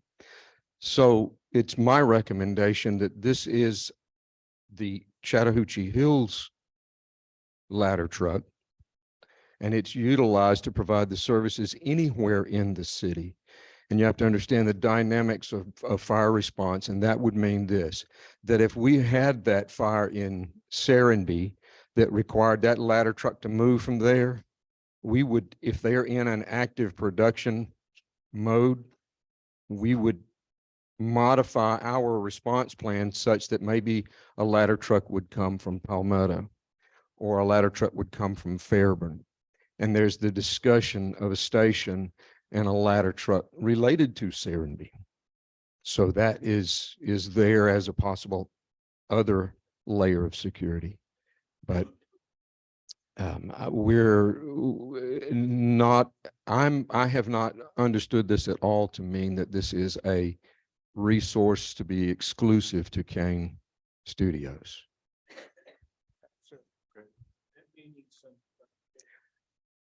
I do have a document that I prepared and gave to Mr. Morton that I think outlines that. It's of course a new document, but I'm happy to share that with you. Can I piggyback on the question about fire truck? Does the studio have its own security and EMS on campus at all times that will pull from that the majority of the time and not take the city resources? They will have their own security, absolutely, and EMS. Now, whether they would have a fire truck dedicated to that, separate and apart from that which we've been conditioned to buy. But my understanding is exactly the same as the fire chief. It's not a Kane Studio fire truck. It's a city of Chattahoochee Hills fire truck, and the city determines where and when it goes to different locations. But in terms of security and that sort of thing, yes, that is all self-contained on site. Thank you. Mr. Johnson, let me turn to you with any questions or comments you would like to make. And Mike, don't forget, we are going to want you to read the conditions. So all 5.5 pages. And you might answer my first question with a condition that, because there's so many. The park dedication, the land that they're giving back to the city. When is there a set time when that happens, the transfer? Is it at close? Is it within 30 days of close? How is that guaranteed? Okay. Well, if it is, again, you can just read it. It's expressed in the conditions right now, and I need to refer to find it specifically. I believe it says, I believe there's an earlier of, I remember there's a 1 year Do you remember which condition that is? That's 9. All right, yeah, before the issuance of the first certificate of occupancy. So that would be the first CO issued in the district. But in no event later than a date that is 1 year after the sale of the property to the applicant. The property owner will dedicate to the city approximately 70 acres on White Oak Creek as shown in the concept plan to expand the Riverlands Park. And I'm not convinced, we may have to work with this. I'm not convinced it's sufficiently shown right now. We need to talk about that language probably. But the estimate was 70 acres that we got on that. So anyway, the earlier of 1 year from the sale or the issuance of the first CO on the property. Right, last question. Construction start date, should you receive approvals through us and the council? What is the anticipated start and completion for phase 1?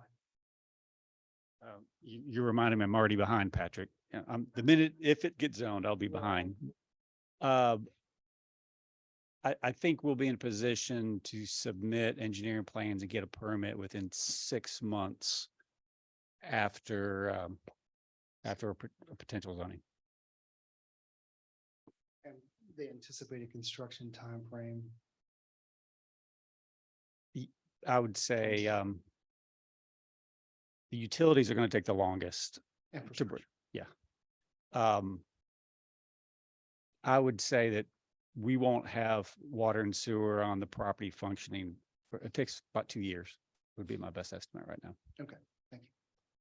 So does that, sorry, for clarification, when you mentioned the first permit, that's probably land disturbance, not vertical. Right. Mr. Morton. Excuse me, Mr. Morton, the changed phasing here.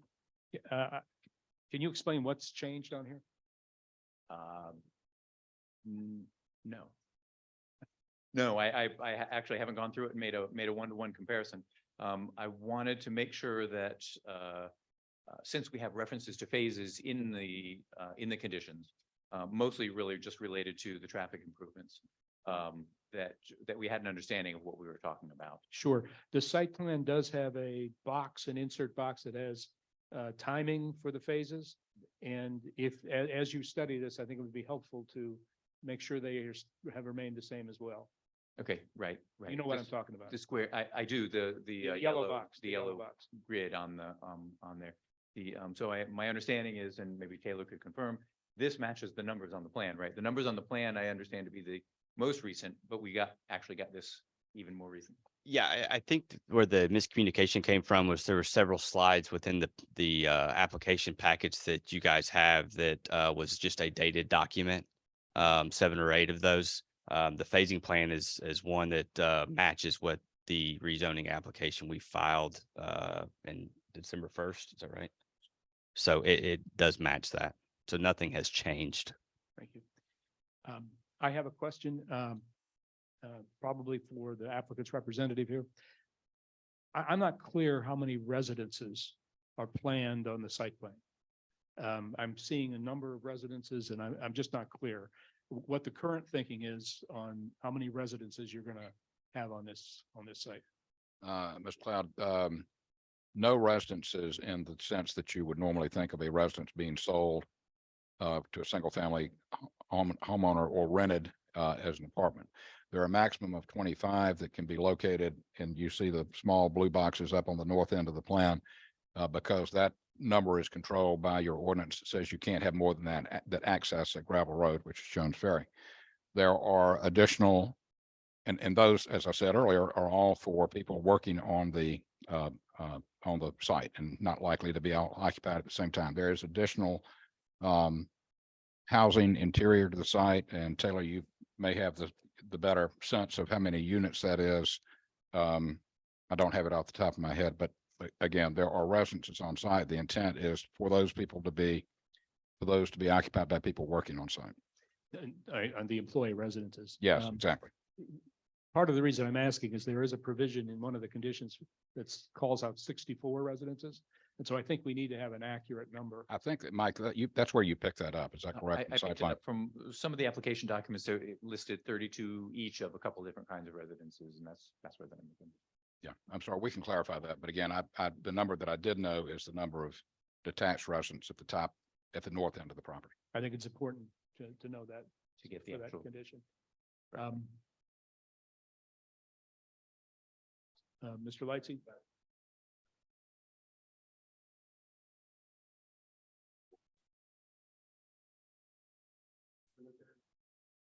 Able to be worked out, this family cemetery for Mr. Bryant. Right, I have emailed the Bryants and said that we're aware of that. We want to work out an agreement to provide access and maintenance of the cemetery. I presume that has been done by the Hennessy's all these years. If the Bryants want to get in touch, we can certainly develop that, but we understand that they need access. It needs to be maintained, and we're prepared to do that. Okay, I want to make sure that, and the trail along the front, that's going to be access for the dirty sheets to have access to the park. Correct. Come out of. When you say Hamilton or front, Jones when you Ferry, say front, you mean Campbellton Red Wine. Hamilton Red Wine. That's correct. And then the TPL is along the river. Correct. To have access, and then the park. And the off-site. So what I understand about the off-site, looking at the map, so if that was required green space in the back, it's really a limited benefit versus that ratio. And as I drive down the calming Hutchinson Ferry or Rico Road, if some of that beautiful viewscape was saved instead, then that's the extra benefit to the off-site. That's right. Well, that's clever, and I like that. No more questions. Would you please clarify in a couple of the conditions, well, in particular one, there's one that talks about bonding. Yes. And payment for the infrastructure. I'm a little confused about who pays for what there. Let me let Mr. Apple respond to that. He had done the analysis of what percentage would be allocated to this development and the work, as he mentioned, that we would do for the city to acquire the funding, but I think he can better explain that. That was again worked out with the staff. You may have just answered it. Please go ahead. Okay, the short answer is the city doesn't pay for anything. Would you repeat that, please? The short answer is the city does not pay for any infrastructure improvements. And how does that work since the city has actually allocated a portion? Okay, so how it works is we are going to program these projects with GDOT. Under a programmed project, there's a local match, which is 20% of the total construction project, and GDOT brings the construction money, which is 80%. What we've agreed to do is pay our pro rata share of our impacts on the design side, the 20% match. So the city doesn't pay that match. And our contribution percentage is fairly easy to calculate out of the DRI study. So we've assigned a Pain Studio contribution percentage and applied that to the 20%. That's the math that's shown in those draft conditions. Thank you. This is a long meeting, but Mike, I think we need to have the conditions read. The conditions are available. They're available online in the packet, but they're quite important. There are 5.5 pages of them. We've touched on a number of them. And so I guess after we do that, I'll keep it open for any questions that any of the commission members. All right. Number one. A gross residential density of 1 unit per acre zoned for a total of 1,606 baseline residential units available for development in the district, and a maximum residential density through the application of TDRs in accordance with the terms of the Unified Development Code, UDC, section 6-3.6, density controls, and the UDC Article 13, transfer of development rights, TDR, PDR, DTC. Due to the proposed variance to the minimum residential density requirement and the residential uses indicated on the site plan, any increase of residential uses beyond 64 units, and this is the number we talked about double checking, shall require approval of a revised concept plan by the city council.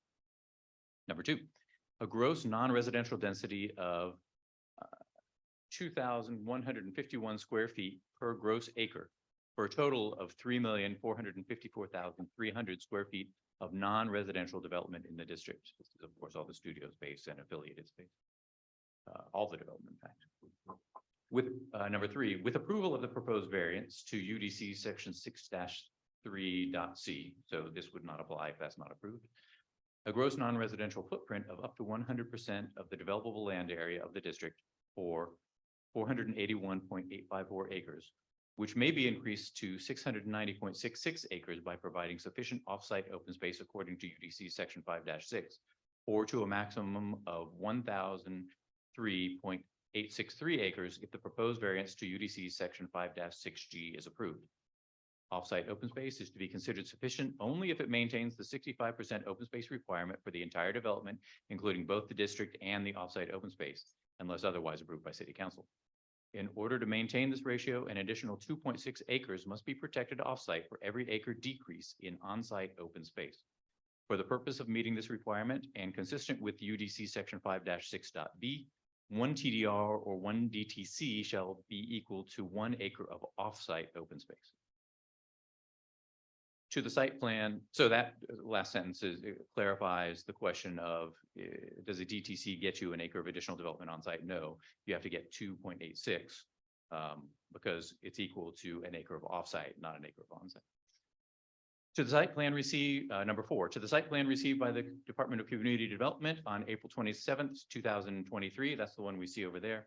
Said site plan is conceptual only and must meet or exceed the requirements of the zoning ordinance and these conditions prior to the approval of a land disturbance permit.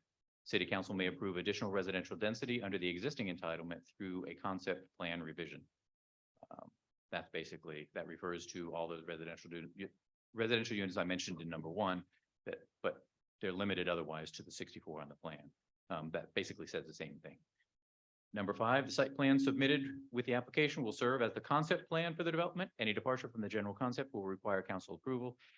This line actually refers to something that was included in the text amendments, which the concept plan is actually separate from a zoning plan. It's the first step in the subdivision process and land development process. It used to require a whole separate application and a whole separate review process. In that text amendment we made, we specified that they can happen together without all the extra rigmarole if they all meet the requirements. So this spells out that this serves as a concept plan under the concept plan requirements in the UDC. No structures that are shown, no structures that are not shown on the 4/27/23 site plan, that's the one we see, shall be constructed within 600 feet of the district boundaries, except that agricultural structures may be built if they are designed in a historic vernacular style. City Council shall approve all such architectural designs, materials, and site plans for all new structures in this area before the applicable building permit is issued. All residential, number 7, all residential and common areas which may be held in common shall be accessible via dedicated roadways, easements, sidewalks, trails, etc., and shall be maintained by a mandatory property owners association whose proposed documents of incorporation shall be submitted to the Director of the Department of Community Development for review and approval prior to the recording of the first final plat. That was recreation, not residential. Did I misread? It's that very median, all recreation. Okay, right. Let's see, number 8, and then there's just a little note in here, maintenance requirement to be enforced by the city. Number 8, development standards. So this is things like setbacks, minimum lot size, 500 square feet. These are standards, same numbers that we've been using in rezonings, for example, in Serenity. Minimum lot width, 12 feet, minimum front yard setback, 0 feet, minimum side yard setback, 0 feet, minimum rear yard setback, 0 feet, minimum building separation determined by building code and fire code. Number 9, we heard this one already, before the issuance of the first certificate of occupancy, but in no event later than the date that is 1 year after the date of the sale of the property to the applicant, the property owner will dedicate to the city approximately 70 acres on White Oak Creek as shown on the concept plan to expand the Riverlands Park.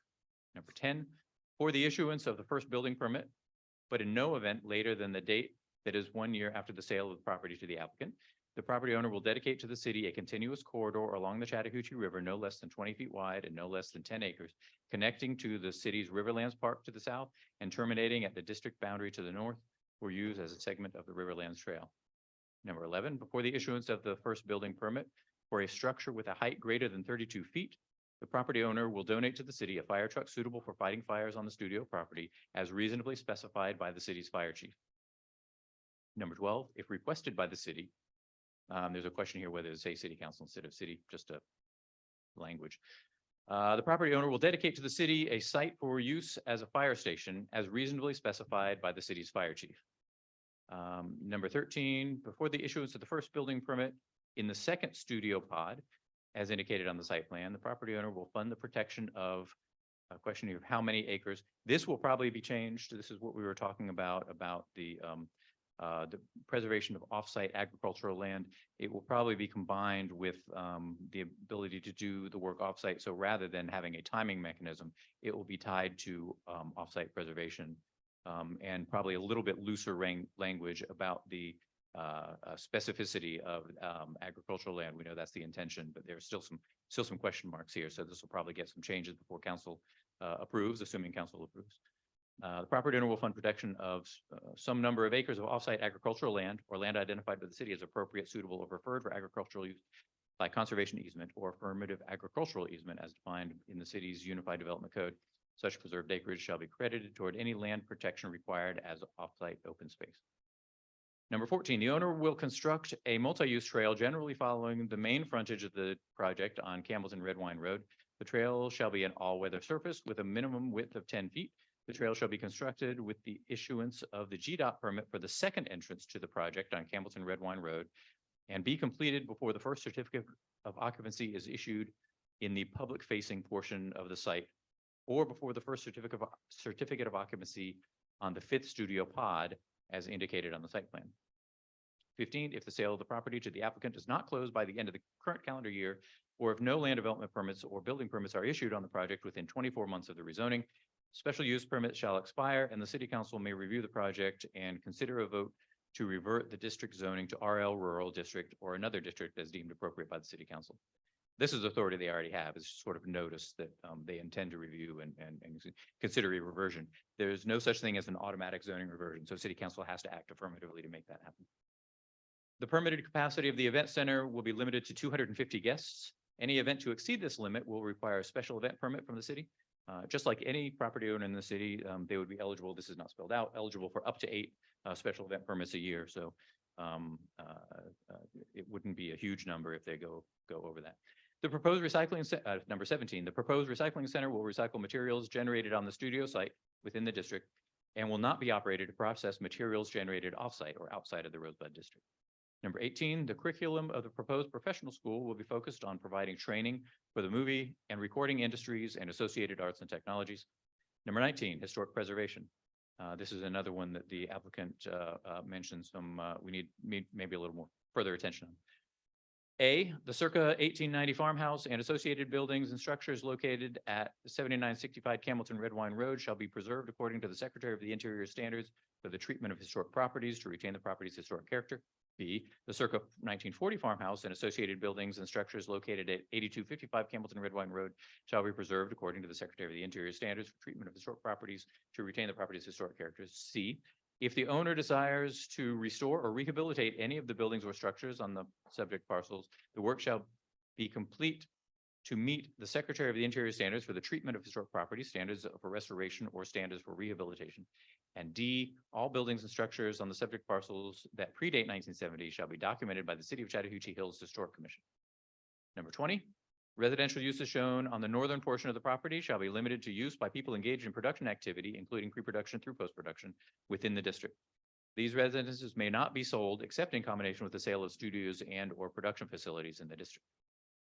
21, before the issuance of the first certificate of occupancy on the residential uses in the northern portion of the site, the owner will construct an internal connection between the residential uses on the northern portion of the property and the studio uses to the south, so the traffic between the two will not have to rely on public streets. Use of this connection may be restricted to users of the on-site residences at the north end of the property and emergency vehicles.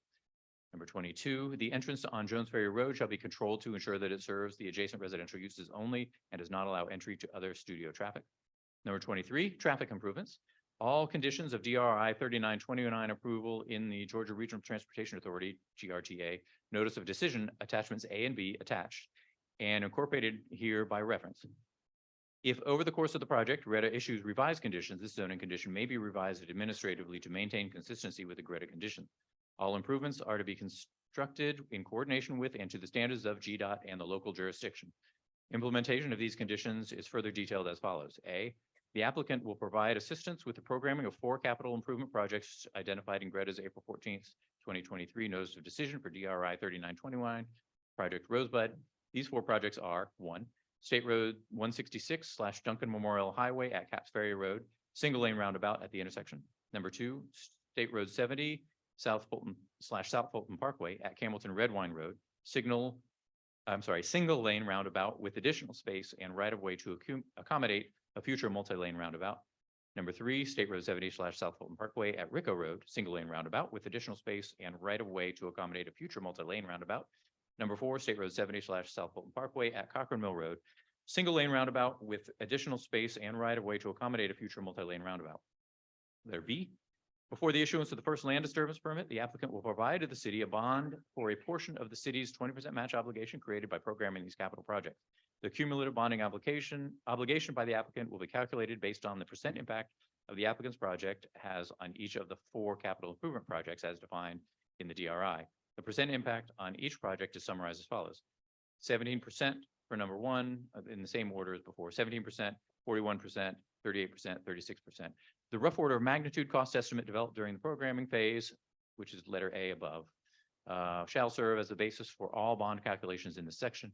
If a rough order of magnitude, full design and construction costs were assumed to be 3.5 million per intersection, the bonding obligation would be estimated as follows. For number 1, they go through the math here, but 119,000, number 2, 278,000, number 3, 266,000, number 4, 252,000 for the total of 924,000.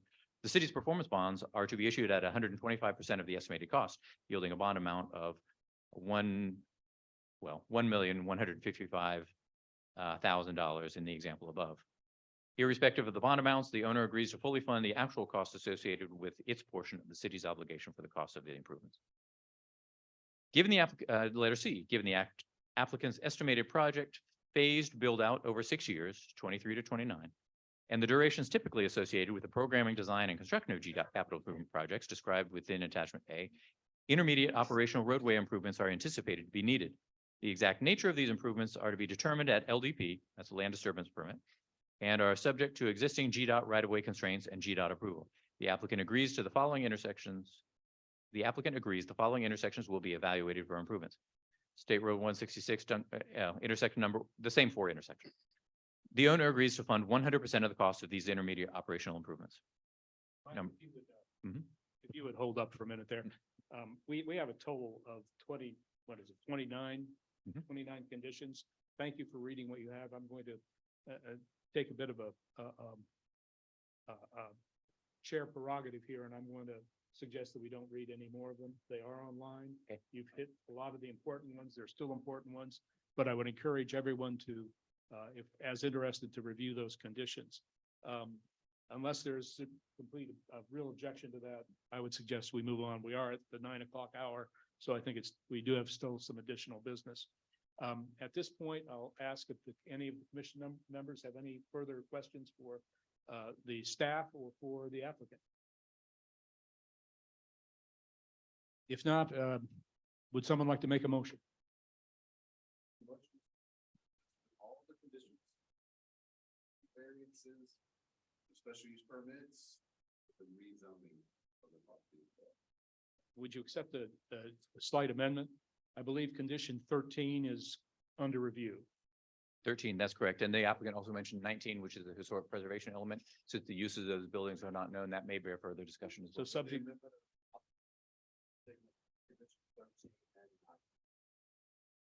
I'll provide a second. I'll provide a second. What about asking for clarification on some of the other issues that we addressed? Do you have additional questions? Regarding light and lights, and we found out that there's going to be a traffic circle in front of the place on Hamilton Red Wine. So in terms of asking for additional clarification, I guess, we're zoning, we're advisory, and so we can ask our elected representatives to pay careful attention to those things as it comes up in council. But can we? You can propose an amendment if you'd like. An amendment to ask for further information. I'd like to amend to ask for further clarification on the light and on. And part of me, I think just, here's we're in discussion, asking for clarification, kind of nod to E.F. Schumacher. What's not on the map? What's not on the map was, for example, this traffic circle on the Red Line outside the studio, or the other thing that I forget what the other thing was, but the control traffic going north. And so then I'm thinking, what, for example, is the implication of not granting the full off-site green space? Is there anything desirable to not grant? Unfortunately, we have a motion and a second on the floor, and I'm not sure that really falls into amendment. I'd suggest that these are things we can probably nail down after the meeting. Would be my suggestion, and it doesn't mean we can't make further suggestions at that point, but we do have a motion and we have a second. And I think we should bring it to a vote. All in favor? Aye. All opposed? The motion carries. We have at least 4 and an abstention.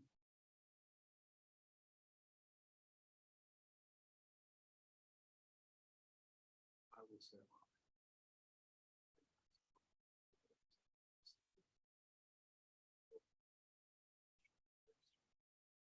The motion carries unanimously.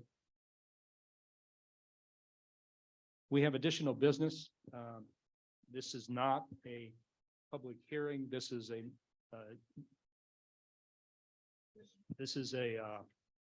continuation of a public hearing that we had during our last meeting. And it's a recommendation on an ordinance to approve a special use permit on Wilkerson Mill Road. Katie, I think it'd probably be helpful just to have a bit of a refresher on that. Absolutely. Wait for it to calm down a little bit. So our applicant, Justin Robinson, has applied for a special use permit. Hang on, I'll hold on wait. just a second. I'll hold on.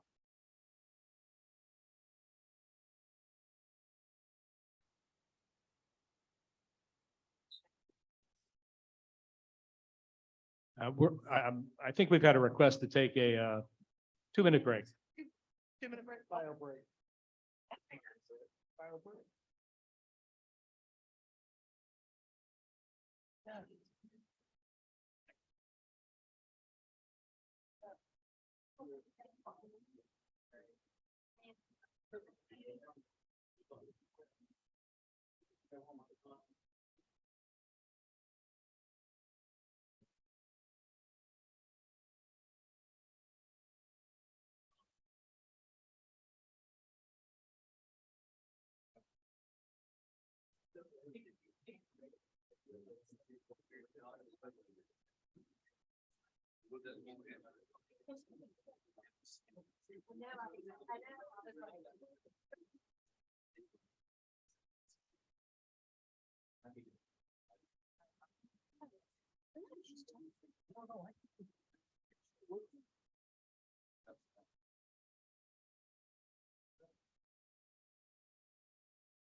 Good. I think.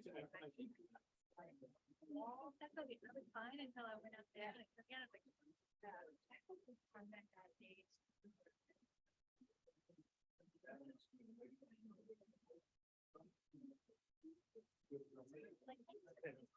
And I think it can.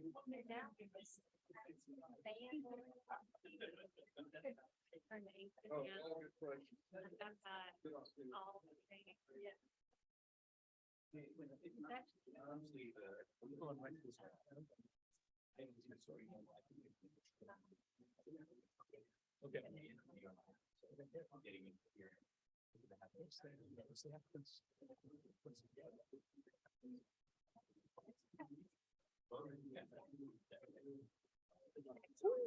As long as you turn the air conditioning back on. So speeding into that.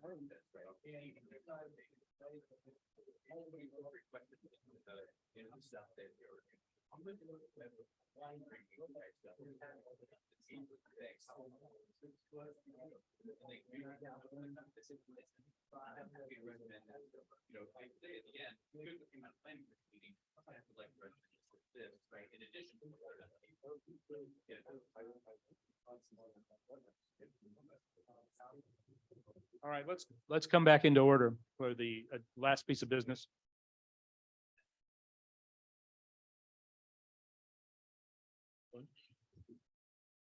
So Katie, would you please give us a bit of a refresher? Absolutely. The last, we had a public hearing on this. Please go ahead. Okay, so to begin with, the proposals to allow an event center large in RL district, our applicant Justin Robinson. Just want to put it out there that he's here if you have any questions. The application went to the planning commission a month ago. Y'all asked for more information and then went to the city council and they also asked for more information. And that came in the form of this site plan, which y'all have in your packet. And yeah, that brings us to this meeting. So if you have any specific questions, I'm here to answer them. And I do. What is the additional information specifically that is provided? So the updated site plan shows more specific locations for the drive as well as the proposed kitchen and the actual venues. So those are more specific locations. I will note that the proposed kitchen might need to be moved as is. It needs to have a 200-foot buffer. And from the location on here, it doesn't look like it meets that. But It encroaches on the 200-foot buffer. yes, sir. Has there been any additional information provided? Other than that, no. Well, I'll open it up for the members here, commission members, if there are any items you'd like to discuss about this at this point.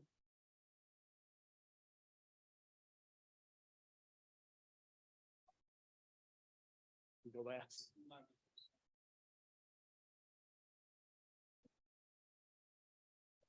Rodney, go ahead if you have any.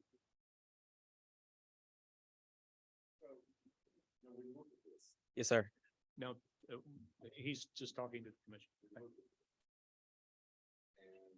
had a packed house the last time we were here. I'm all for entrepreneurship, open our builders, business for themselves. I'm all about eating the older I get, the more fun it is. I love it. This is not, this is the way it is now. This is not what you're doing. Me, it's not what you need doing to me, it's a big mess. Can't just overlook negative that come our way.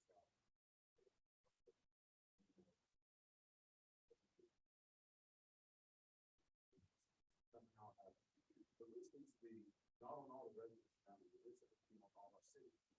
So this is definitely, that's one of the.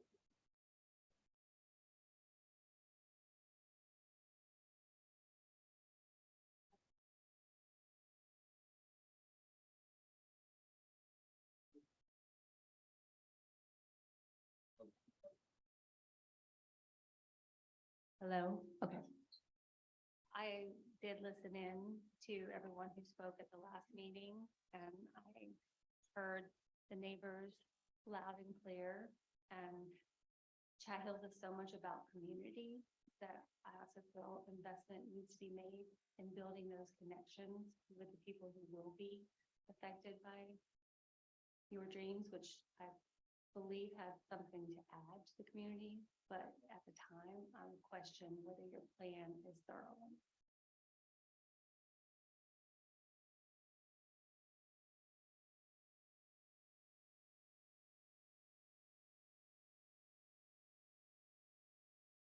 Just reiterating the points that I made last time about the ambiguities that were submitted. As submitted, it's the ambiguities don't appear, to my mind, seem to be able to be overcome as written. Christine's comments. At a couple of times now, the applicant has asked us to look at his website, and I have, and it's impressive.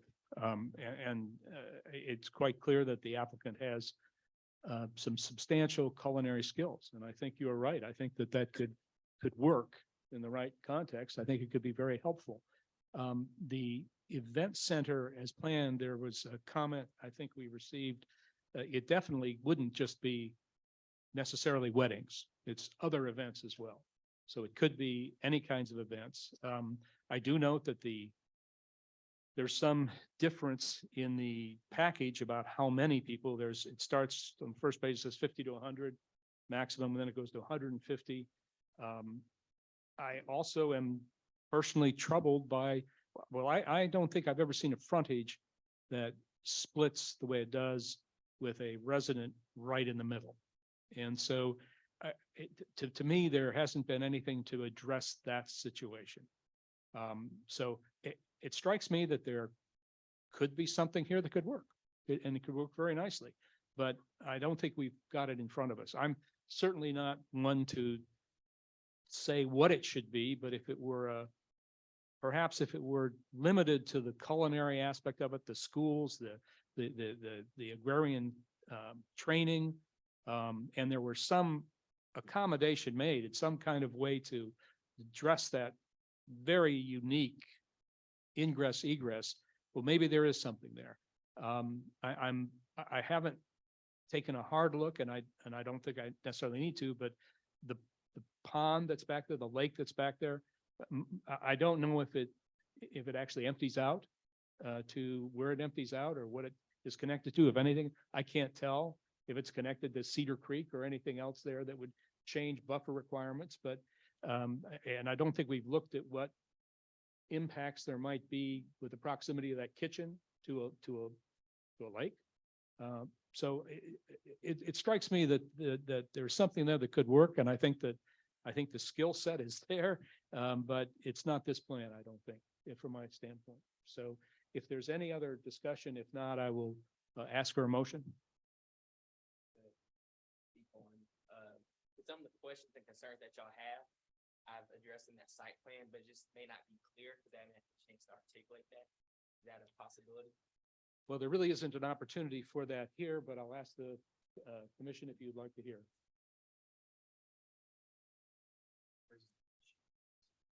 What is, and this was part of the difference in the initial application that was concerning, is what gets said at the podium here isn't what's approved. What's approved is what's on paper, and what's on paper isn't there. And so that's, I mean, I think that's what we're hearing here is that it's a process in which what gets approved is the written submission, and the written submission carries so many ambiguities that it would virtually allow you to do anything and to stand up and say, well, no, I'm not really going to, that doesn't change what we would be forced to approve on paper. Do you see what I mean? And so. All right. I'm going to allow the applicant to speak. Of course. Please, if you would, but it's going to be a limited. 100%. Yeah, thank you, committee, for hearing me out. If we could pull up the site plan real quick. I know one of the biggest concerns is the egress, the entryway. Originally, there was only that left side, that left path trailway, which is the natural driveway that is proposed. But after speaking to my neighbor, Miss Lenora, in addressing her concerns of all that heavy traffic, it was proposed that possibly we move the entryway, which is why there's a proposed second driveway where the traffic will be going in and out of that specific place, more so not so close to her actual neighboring area. Also spoke with her and Mr. Andy, who also co-owns the opposite side of that water feature. His water, I believe there's a stream, that's what feeds. After we walked the property, this was 2 weeks ago. So after the last planning committee, we walked it and we addressed the concerns and issues that he saw with having the kitchen close to the lake compared to what he has in plan for his property specifically. The egress, I know I have 3 times the amount of the buffer zone from the kitchen to the neighboring neighbors. So when you say it may not fit, within that, I want a little bit more clarification if possible, because I know 600 feet compared to the $200 feet regulation from the city ordinance. Thank you. Yes, sir. Um, apparently there is a stream then that is connecting to this, that feeds in or feeds out. It is, so we haven't seen it. I can't answer it definitively. There is another lake, there appears to be. Yeah, there. Lakes, doesn't show up on the map, but there is a series of lakes or ponds that make it appear. Well, I am in the same boat on that. I think we need to nail that down before. Well, it would potentially affect the buffers, right? Around the pond. Yeah, so I don't think it's ready right now. Secondly, appreciate that there's plenty of buffer from the event center. The buffer, there doesn't appear to be much in the way of a buffer in the ingress egress. It's very close to the existing house, whether it's whichever side of that wishbone you want to be on. It's very close to it.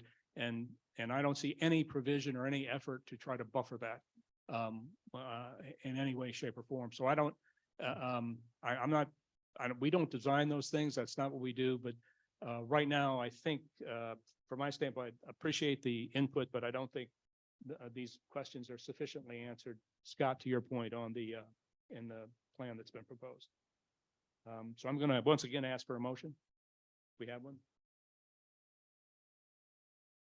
Motion to deny. Motion to deny. Is there a deny the application? Deny application. Is there a second? Second. All in favor? Aye. All. The motion carries. Is there any new business from anyone? Staff reports? Thank you. I think it's quite enough now to adjourn the meeting. So meeting is adjourned. What? Meeting's adjourned. Thank you.